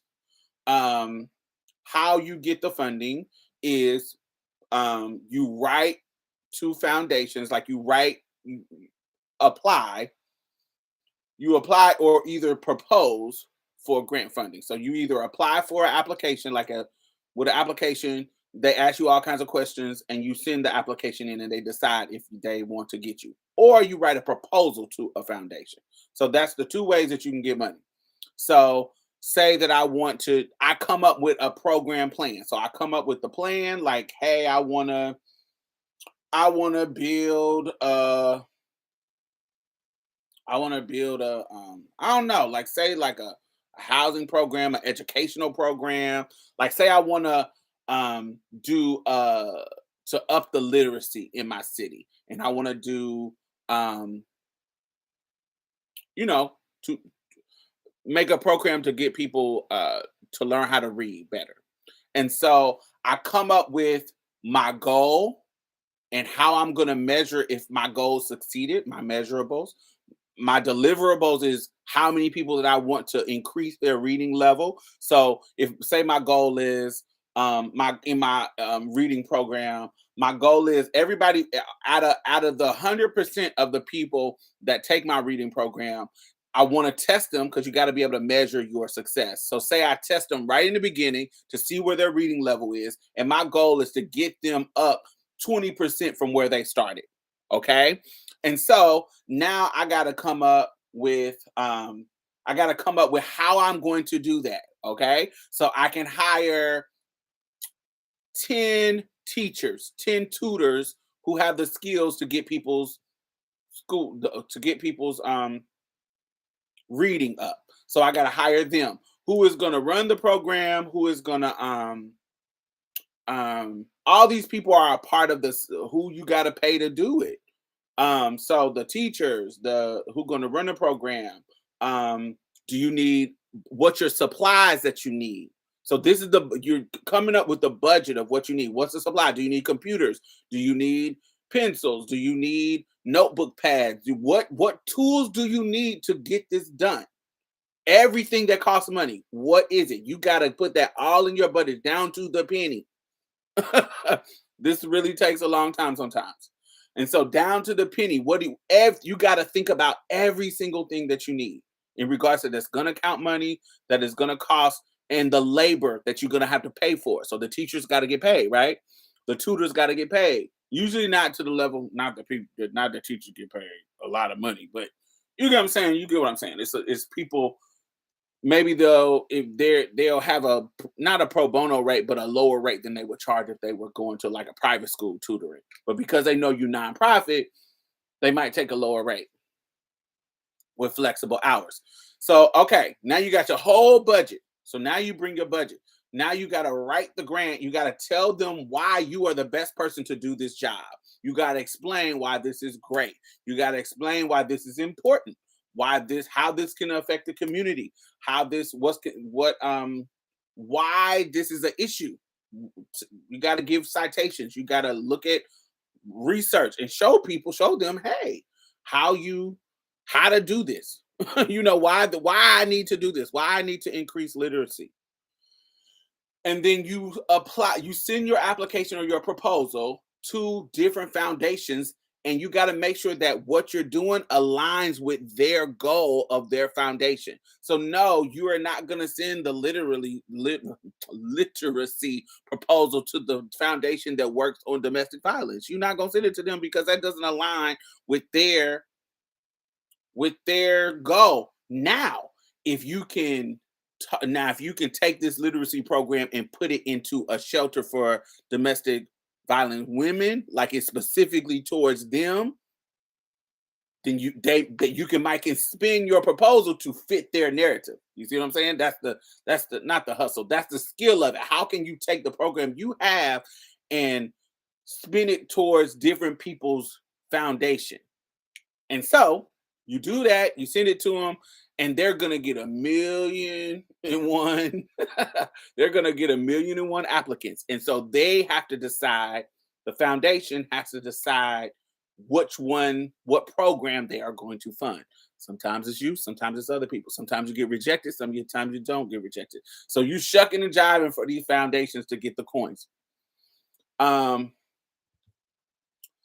So, but say once you get the coins, that money is to pay for the program that you got the money for. Okay, that's what it's supposed to do. You're supposed to pay for the money that, like, so if say Skittles give me the company, the candy company, say they give me 150K. But what did they give it to me for? What did I apply for? Now, sometimes people just give you donation just because they want to give away to a charitable organization that's doing the work. So you can do whatever you want with the money. But then you get a foundation that we are not funding your programs, we are funding your admin. Okay, because the people who are doing the admin stuff, they have salaries, and so there'll be people who just fund. So say that there's an organization called Arcus. Say Arcus, they say, oh, we don't really want to do programmatic funding, but we want to fund your organization's your operating costs. Your operating costs. So cool, because what that means is if this organization is funding your operating cost, then I can use this organization's money to do the program. You feel what I'm saying? So, like for example, like a couple of years ago, I had a bailout fund right before COVID, where any trans people in Texas, I could get them out of jail. So I asked so while I had funding for this, I asked this organization to give me a certain lump sum amount of money so that I can, because of COVID, but this is before COVID, but because of the disparities that happens in jail and because of the just how harsh it is for trans women in Texas DOC. I want to get them out because remember Layleen Polanco died in a New York prison with only a $500 cash bail. If she would have got that $500, she would have been out of prison and she wouldn't be dead right now. So her situation inspired me to say, hey, if anybody in Texas has a non-violent crime, I can't get nobody out that got violent crime. You didn't kill people and all that shit. I can't help you. But if you are a person who it's a non-violent situation, great. I asked them for the funding to be able to get anybody with a cash bail of $500 or less, I can get them out. And so they gave me a big lump sum of money. So anybody who was getting locked up in Texas, I could get them out.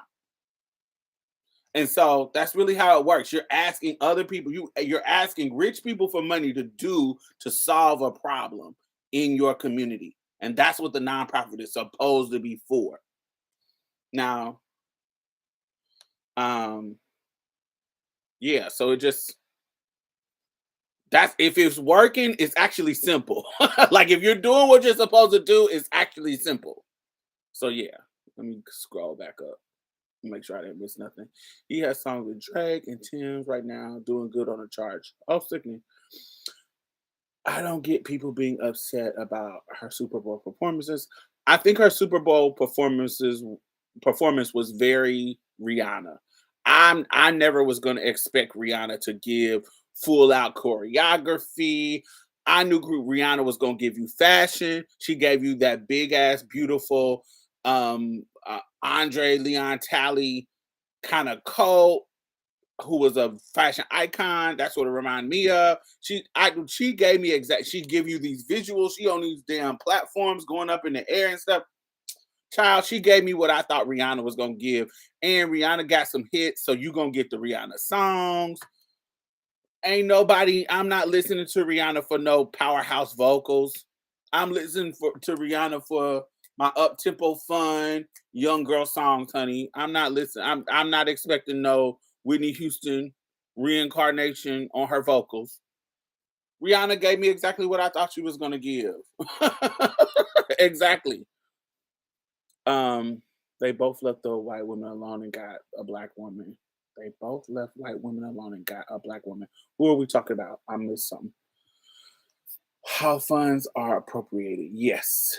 So did I make it clear, Mike? I hope I made it clear how it worked. If it's supposed to work, how it's supposed to work. You get funding for people to help you do the programming that you have.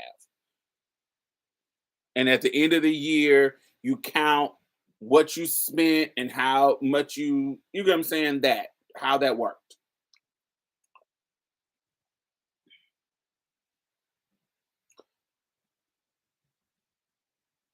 I wish I knew how to write a grant. I just explained it to you. It's really quite easy. Don't think that, because I used to think like that before I started. All you are doing is explaining thoroughly. This is the hard part that people don't understand. You have to thoroughly explain a problem and then thoroughly explain how you are going to fix it. That is what a grant is. You have to thoroughly explain. You can't just be like, I want to help trans women get off the streets. You need to give statistics. You need to give research-based statistics, cite it, let them know where you got the information from. Um, the numbers, like numbers are really, really important. Um, get really cited, like really thoroughly examine and research a problem, and then thoroughly explain how your solution is going to fix the problem. And you present that as a proposal to the people.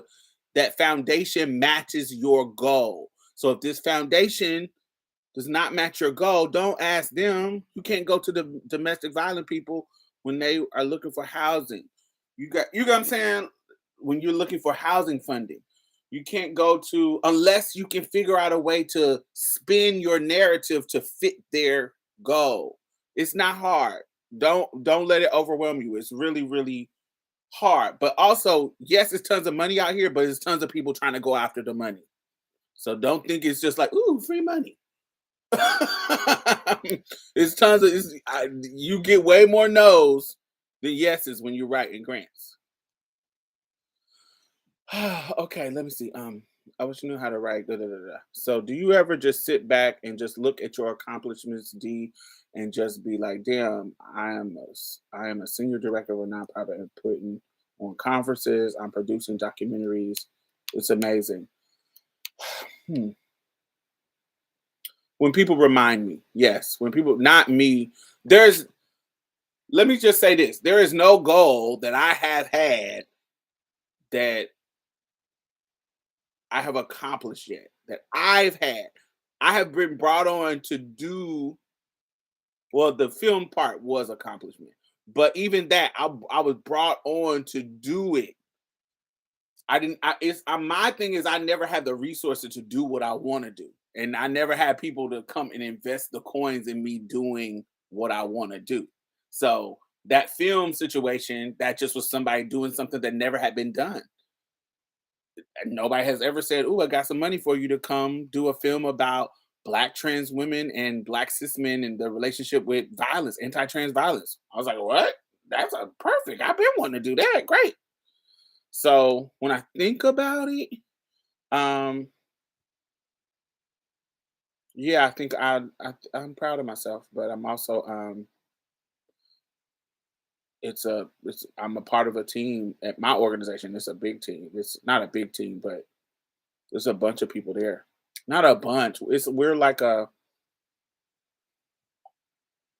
It's three top executives, me, Carter, and SB.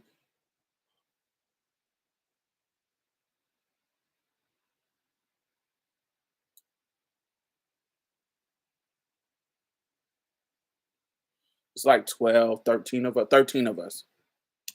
It's like 13 of us. So yeah, Sherry, start with uschambers.com. Search on the site of how to write an effective grant. Yes, that's a good start. Um,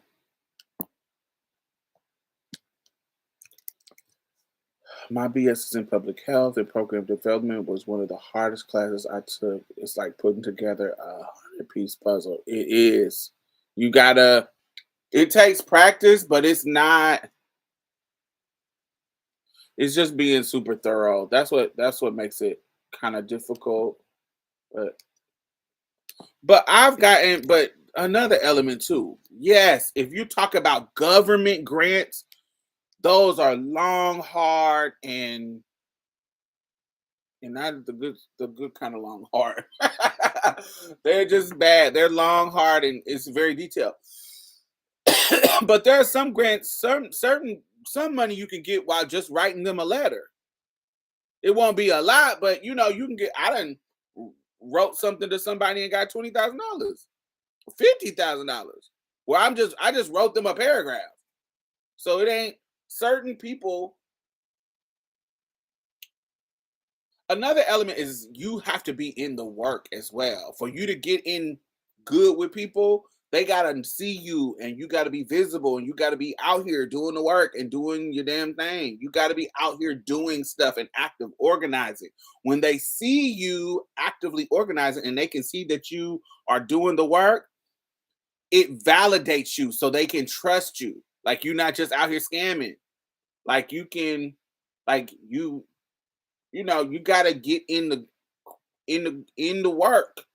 You can't just be, oh, some people are lucky like that. Just randomly get lucky and get a bunch of um donation from people. Something happened, but but you got to be kind of doing it so that when people see you and they on the boards and they on the funding committees, they like, oh, I know her. I seen her on this. I seen her on this. So oh, okay, let me fund her because they know you. They see you out here doing the stuff. Cool vibe from. Yes, she is. It was like Andre Cole. I loved it. I thought Rihanna did her thing. I haven't enjoyed halftime in a while. Kudos to her. I haven't enjoyed halftime since Beyonce. She set a definite standard. Um, there's some Beyonce there not just Beyonce's moment, but there are some moments that I think when people are in their bag and they do something that is fabulous, like like Diana Ross, like her Beyonce, her not her Beyonce performance, her Super Bowl performance, baby, her getting on that helicopter and dipping up out, girl, that was very Diana Ross, and that's a moment that is seared in my memory. That is a very Diana Ross moment, child. And so, um, Whitney Houston, of course, but Whitney Houston's is great because of her vocal. Is because she was singing her tail off. Um, yeah, but as far as overall entertainment performance, the queen is the queen, baby. The queen was queen. The queen was queening, baby. You know, she slayed. ASAP and Russell had dated white women in the past. Oh, okay. Yeah. Black men dating white women don't surprise me no more. That's just kind of what they're gonna do. People sleep on Madonna's Super Bowl halftime performance. It was everything. I was watching the Human Nature video the other day. It's human nature, and I was like, Madonna really had a chokehold on me for a little minute during the human era, during that '90s time, '90s era. Madonna really had, cause I love me some Madonna. That human nature, um, take a bow. The night is over. It's this masquerade is starting getting older. Is that the words? Lights down low, the curtains down. Oh, I love Madonna was my shit.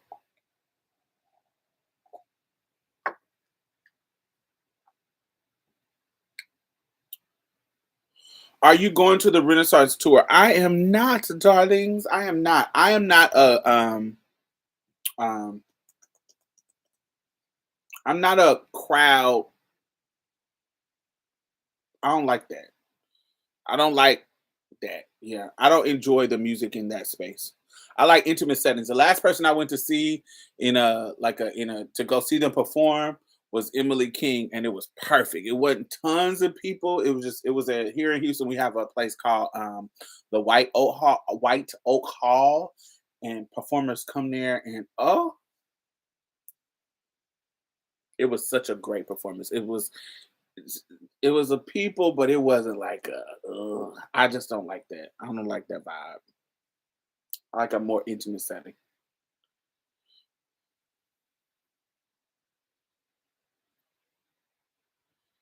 Hmm. Whitney had the impact, and it wasn't even her halftime facts. I like one song from Emily. Yeah, I love Emily King. I love her. I like Maui. I like Maui in Hawaii. It's more secluded. Huh? I love small, intimate spaces. Oh, we're talking about music stuff. We talk about music. I don't like secluded islands. I learned that from the Maldives. I did not like that. I like to be able to go party with the people. The whole being on the island by yourself or that, no. Oh yeah, I don't like that. I like to be able to get my Uber Eats and my DoorDash. I don't like the food on those islands. Yeah, I didn't like it. It was yeah, I don't like it. I don't like it in regards to that, in regards to vacation. I learned that this fall.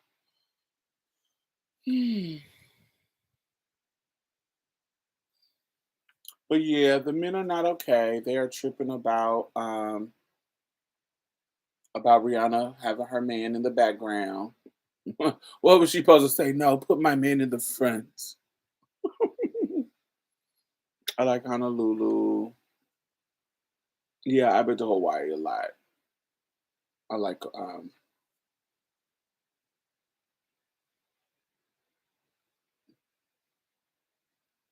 don't know. There's a couple of places I like there.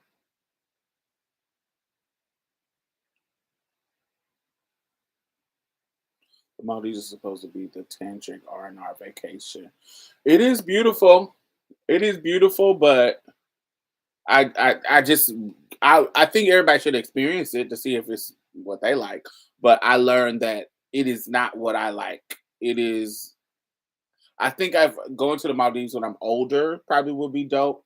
But when I go to places, I like to go out and see the people. I like to go to the bars. I like to go to because I don't do the bars, now at home.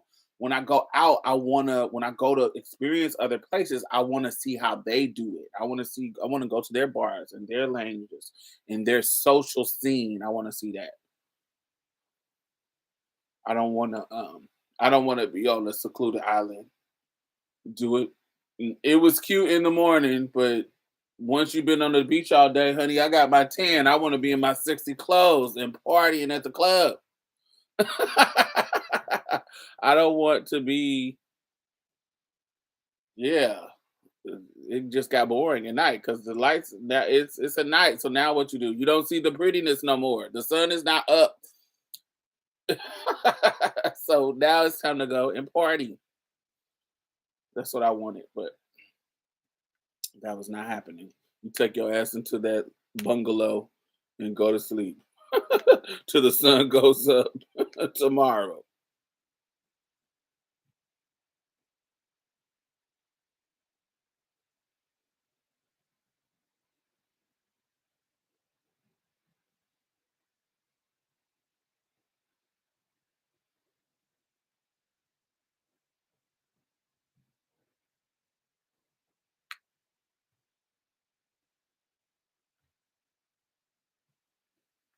No Gilligan's Island. Yeah, that's weird. I didn't like it.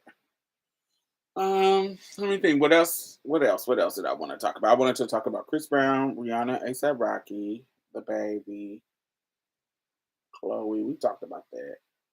Yeah, I think that's all for me. We've been on here for 2 hours. Great. Make sure y'all thumbs up if you're just now coming on. Thumbs up. Hey Chris, how are you? What else that I has been going on?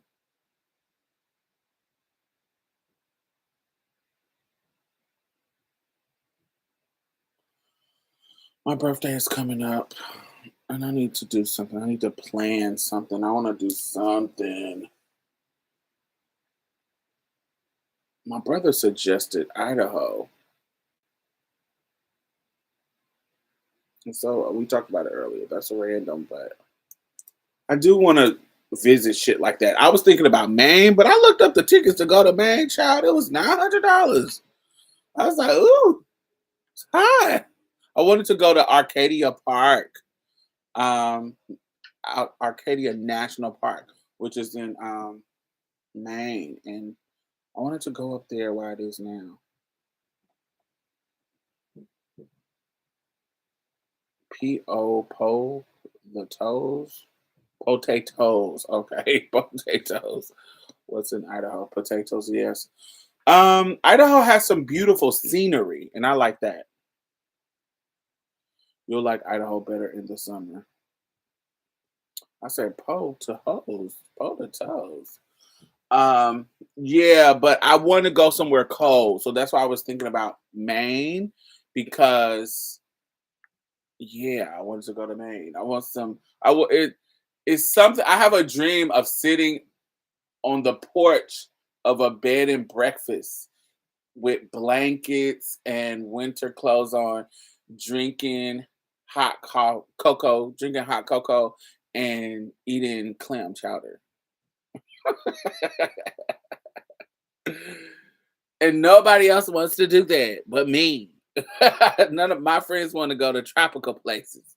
But it's something about me wanting to do that. I want to be at a fire bed and breakfast in Maine,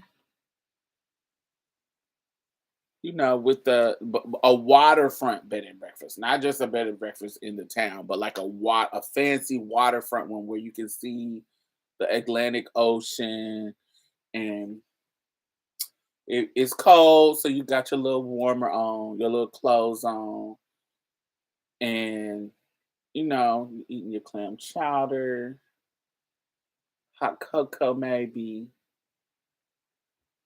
Yeah, I want to do that. I think that sounds fabulous. That sounds like bubble guts to me. Well, not at the. You might not be doing it at the same time. Like maybe before you go to sleep. Yeah, sounds good. I love colder places.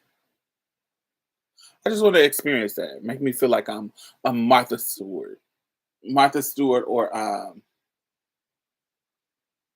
what's the lady from Barefoot Contessa? Her. Ida Groton or what's her name? Y'all know the lady from Barefoot Contessa, her. Inga, Ida, Inya Garton. Yes, honey. I want to be the ghetto black version of her. That do sounds nice. $900 though. That's what I said. $900 was too much. $900 was too much. And that was the low end. There was some ones that was like 1100. I was like, ooh, that's a little out of my price range. Ooh. Hey, Chris Urel.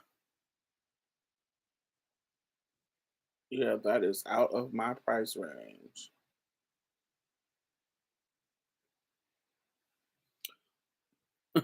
That's Claire Huxtable. I don't know why I picked that picture. I love that picture of Claire blowing her Claire blowing her nails.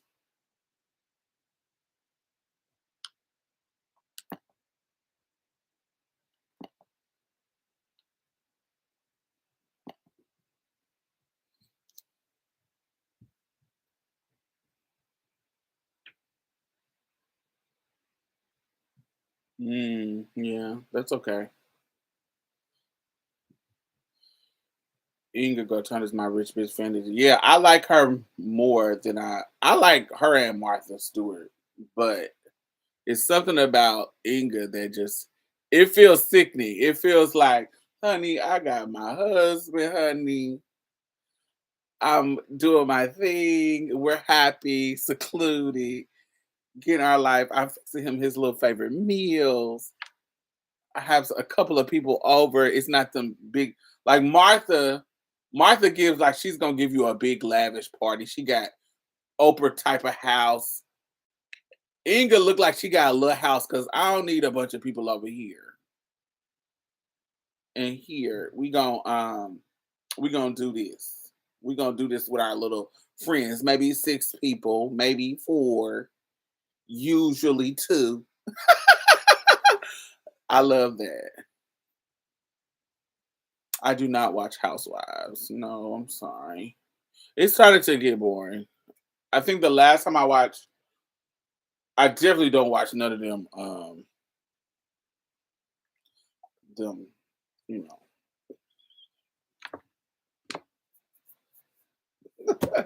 I don't watch. It's not like it's much different. I don't know why I did like this. Oh, but it ain't, you know. I watched Real Housewife of Atlanta.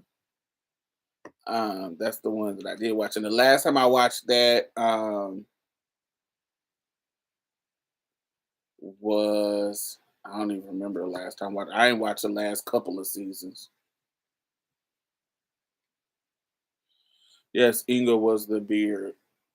Oh, I didn't know none of their tea. I don't know none of their history. But are they still together? Is she still his beard, or what? Are y'all making that up? The Real House of Potomac. How you say that? Potomac. Potomac. Real House of Potomac is entertaining. I don't watch that because I don't like the colorism conversation. There's a weird there's not enough depth in the colorism conversation that is being had about that show. There's some honest critiques, but then there's some other shit that I'm like, this just feel like weirdness. But there's some I don't watch it because yeah, it's weird. Mm-mm.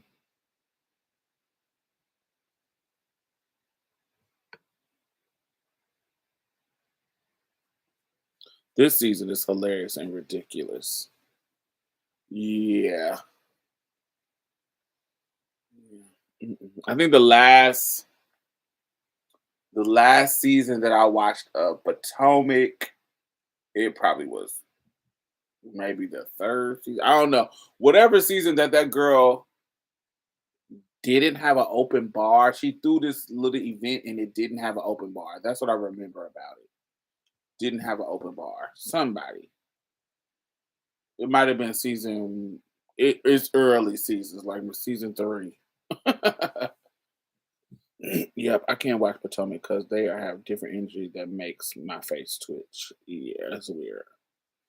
Aren't you a gamer? What's your thought on the Harry Potter game?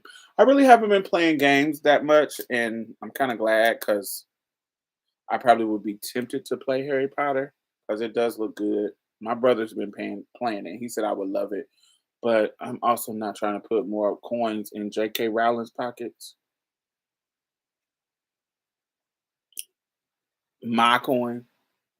So I'm not somebody that looks and be like, oh, you're playing J.K. Rowling, you're playing her game, you're trash, you're trash. I'm not that person. Like you, I feel like people can choose to boycott what they want to boycott. Like I'll get mad when people be like, I still eat Chick-fil-A.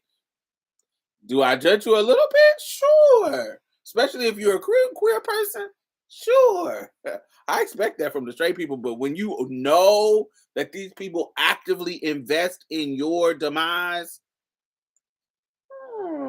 hmm, it's kind of weird to me. Like when it's different if you don't know, but when you know, like, yeah, they can't get my coins. When I know for sure, when you're real vocal about it, it feels like I don't know. It just feels like I don't want to do this. But the J.K. Rowling, like I understand there are whole people who don't have anything to do with her that put their hard work into this, and there's even trans characters in the game, from what I'm hear. So because she get her coin from the shit. Anything that she has created, she get her coin from it. But I understand the people getting over it because that don't mean these people who made this portion of the brand agree with her.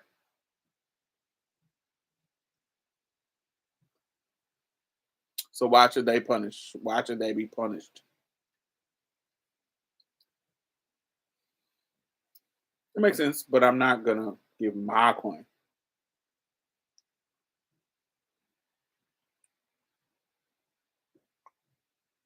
I've been reading Robert Galbraith's books, and they are really good. I'm in the third book. The current book that I am audibling, I'm not really reading it. Um, it's my audible play. It's called The Right to Sex.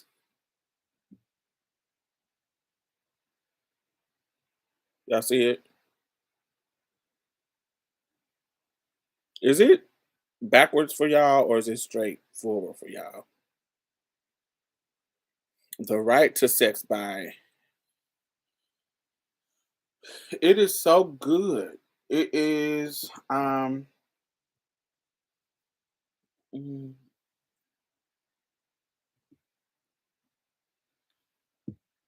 um it's how do I describe it?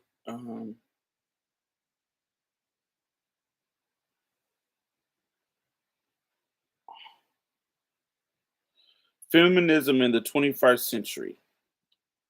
That's what that's its name's The Right to Sex, but it talks about feminism in the 21st century. So we have, for people who don't know, feminism comes in waves. So it's been wave one, which is like I guess the 50s, like 40s, 50s. And then wave two is like 60s and 70s. Wave three is 80s and 90s. And then we're like in wave four, kind of. I don't know. I can't remember exactly how do they do it. But it goes in waves and it evolves similar to the civil rights movement. Like what we were going through in 1870 is not what we were going through in 1920, is not what we were going through in 1950, is not what we're going through in 1990. You get what I'm saying? So the civil rights talk conversation movement evolved to better until we're where we're at now, you know? And so the feminist movement had the same exact thing. So this is the feminist movement in the 21st century, and they're discussing more up-to-date topics when it talks about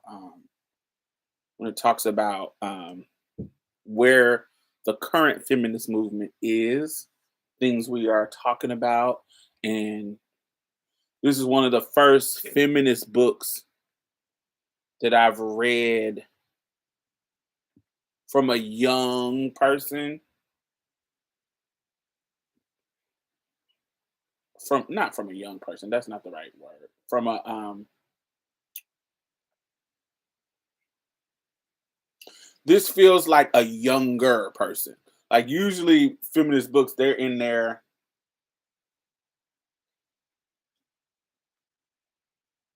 I don't know how old she is, so I don't even want to say that. But this sounds like a younger woman examining feminism in a very great way. Because you can tell she has read other people's work. And so she's really, really good.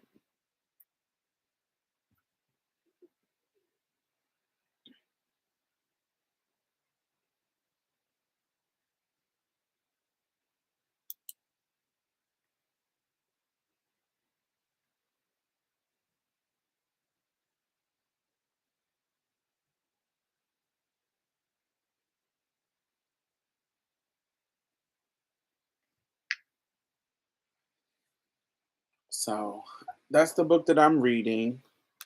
Um, I always simultaneously read multiple books depending on my mood. That's the one that I am currently reading. I'm also reading Prince Harry's Spare. Um, I'm finished reading Stoned. I think I talked to y'all about Stoned,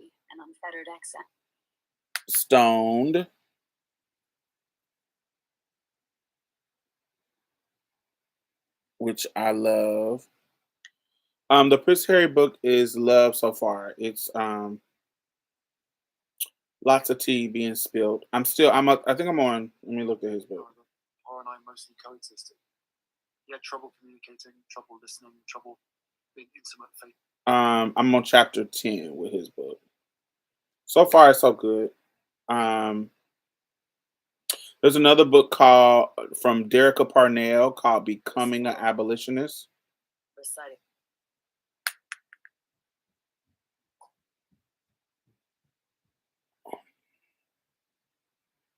Becoming an Abolitionist. Are you gonna focus?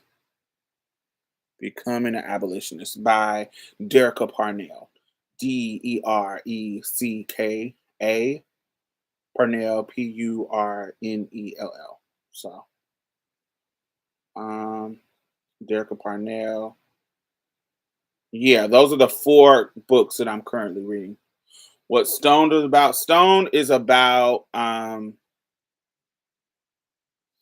if you listen to our last episode of Chasing Threads, I talked about the pearl, the Pellegrina, or however you say it.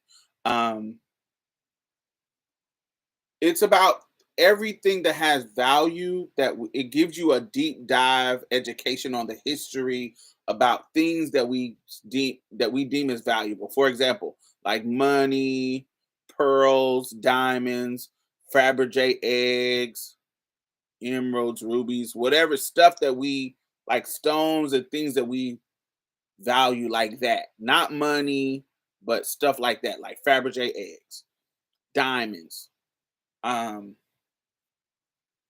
pearls, shit like that. It gives you like a history of how these things came to be important and seen as valuable. It's really, really good.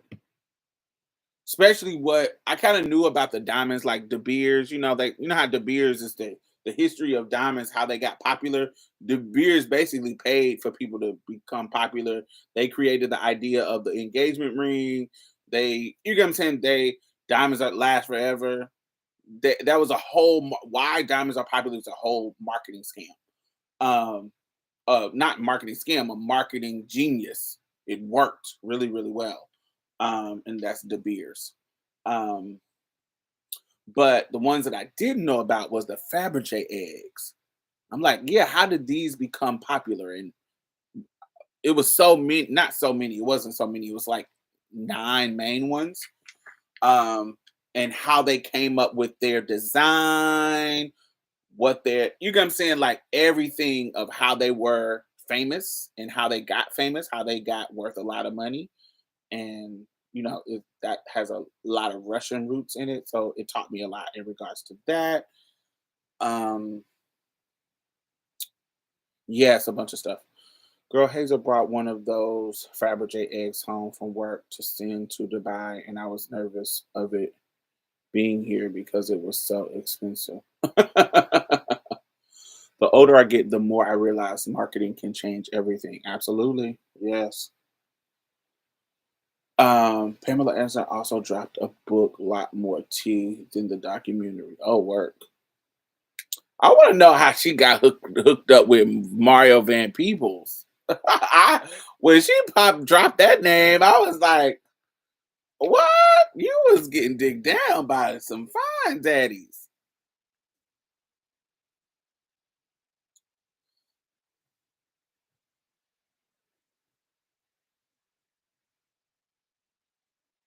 Yeah, it is definitely a stress-free book.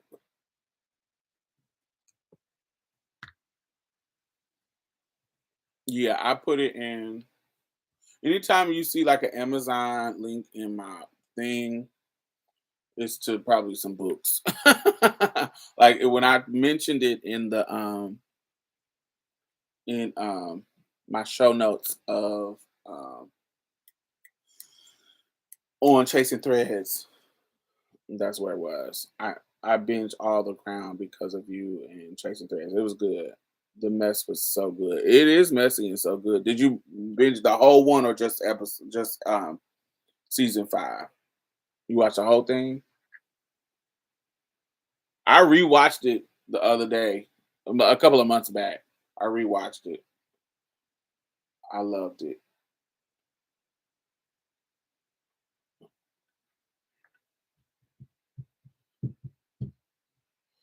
She didn't mention anything about Bill Cosby, did she?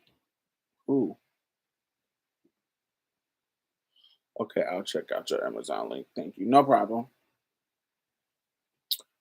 Um, the older I get, the more I realize marketing. And I already read that. Yes, then you don't went back. You got all the good tea. I loved it. I love Margaret. Margaret was so funny. Margaret was one of my favorite characters. I fell in love with Princess Margaret in that episode.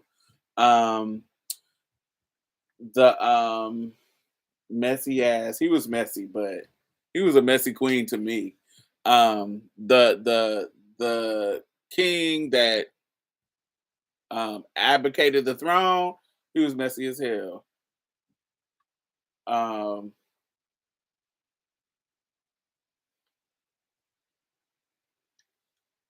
Bill Cosby was a regular at the Playboy Mansion.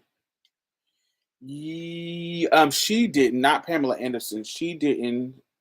She did mention like celebrities being there, just different celebrities, but not him. Um, there is a documentary on the Playboy Playmates that y'all should watch. I don't what is There is a documentary on the Playmates, and I think it might be on Netflix. Netflix. Let me see. Okay, Google. What is the documentary called about Playboy Playmates? According to Rotten Tomatoes, Secrets of Playboy. That's not the one. Um,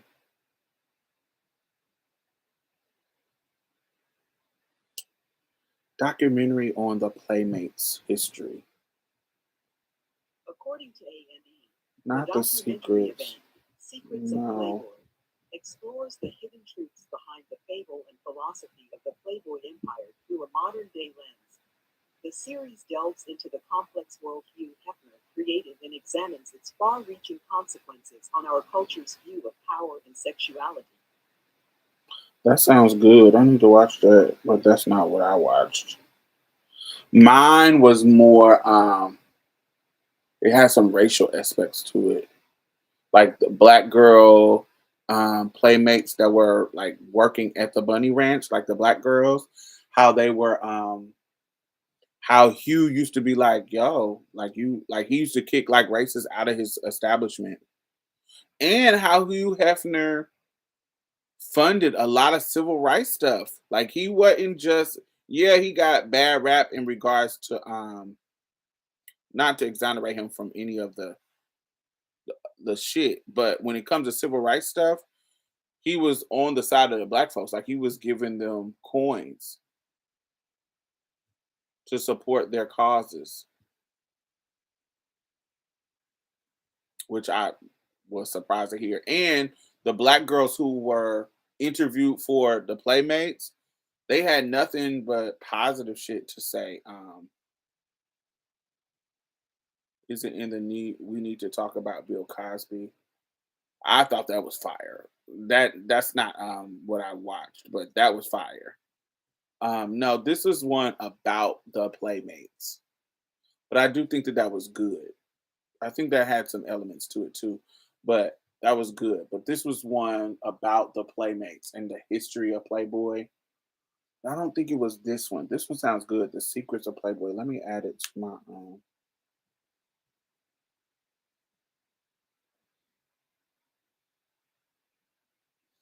Ooh, it's on YouTube for free.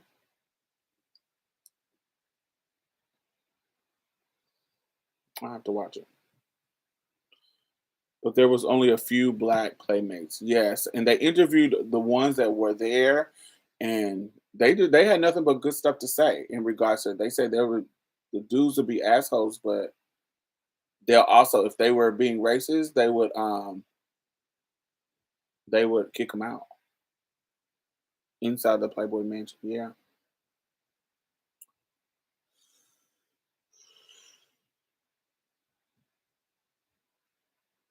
No, this one's called The Secrets. It just got released maybe like a year ago. It's been out for a year, but it's called The Secrets of Playboy.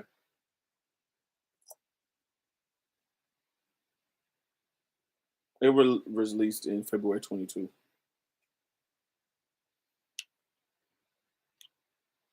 When they turned the cameras off during Elizabeth's coronation and gagged him. Yes, that was one.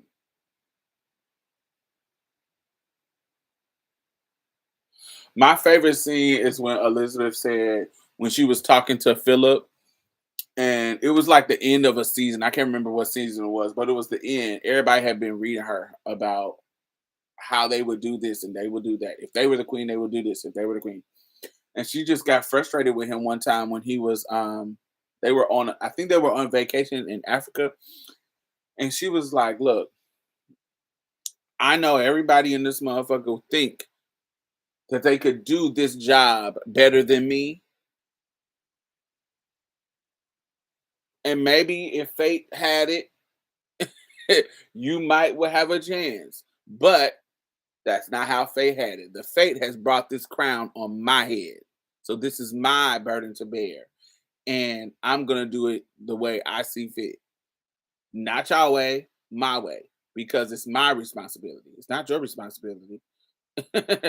And until you're in this position, you don't know what this position is like." And she just read him down. Like it was just because it was her way of I felt like she had been getting ran over, and she finally to the point was like, "Yo, fuck all y'all motherfuckers. My sister, you, all I didn't ask for this."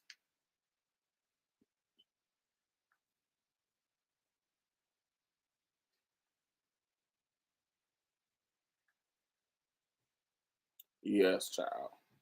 That's another thing. I want to read. I want to reread Soul on Ice again. I read it years ago when I was younger, and I didn't have as deep as politics as I have now. I want to read it now that I'm older to examine it a little bit more. Eldridge Cleaver's Soul on Ice. I want to read that because I read was somebody has just read it recently and they did like some TikToks on it, and there was some elements I was like, "Oh, I forgot he was, outside of being rapey, that he was writing it from prison in the 50s." So yeah, I'm just thinking out loud. I'm probably gonna I need to watch um I'm watching Vox Machina. Do y'all watch that? It's not an anime, but it's kind of like an anime. Vox Machina. I'm about to watch that. And Carnival Row just came back, so I'm gonna watch that tonight. Carnival Row with Cara Delevingne and um, Orlando Bloom. Yes, I'm gonna watch them tonight. And yeah, Vox Machina and that. So let me get off of here so I can get to watching them. Thumbs up. I will see y'all next week. So next week is what's the date? The date is the 24th. Yeah.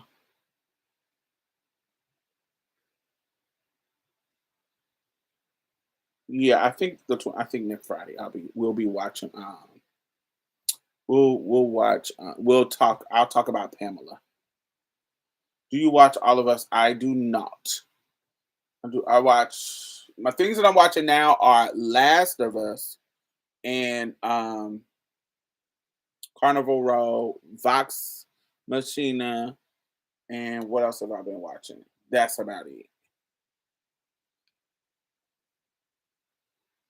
If it's something else, I can't remember.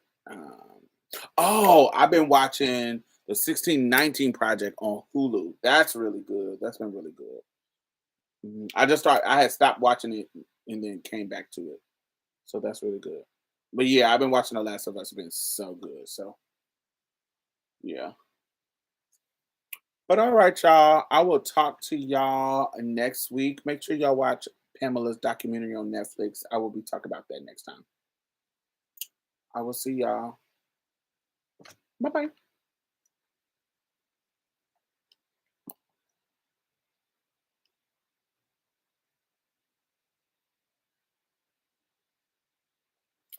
Pamela, the Pamela documentary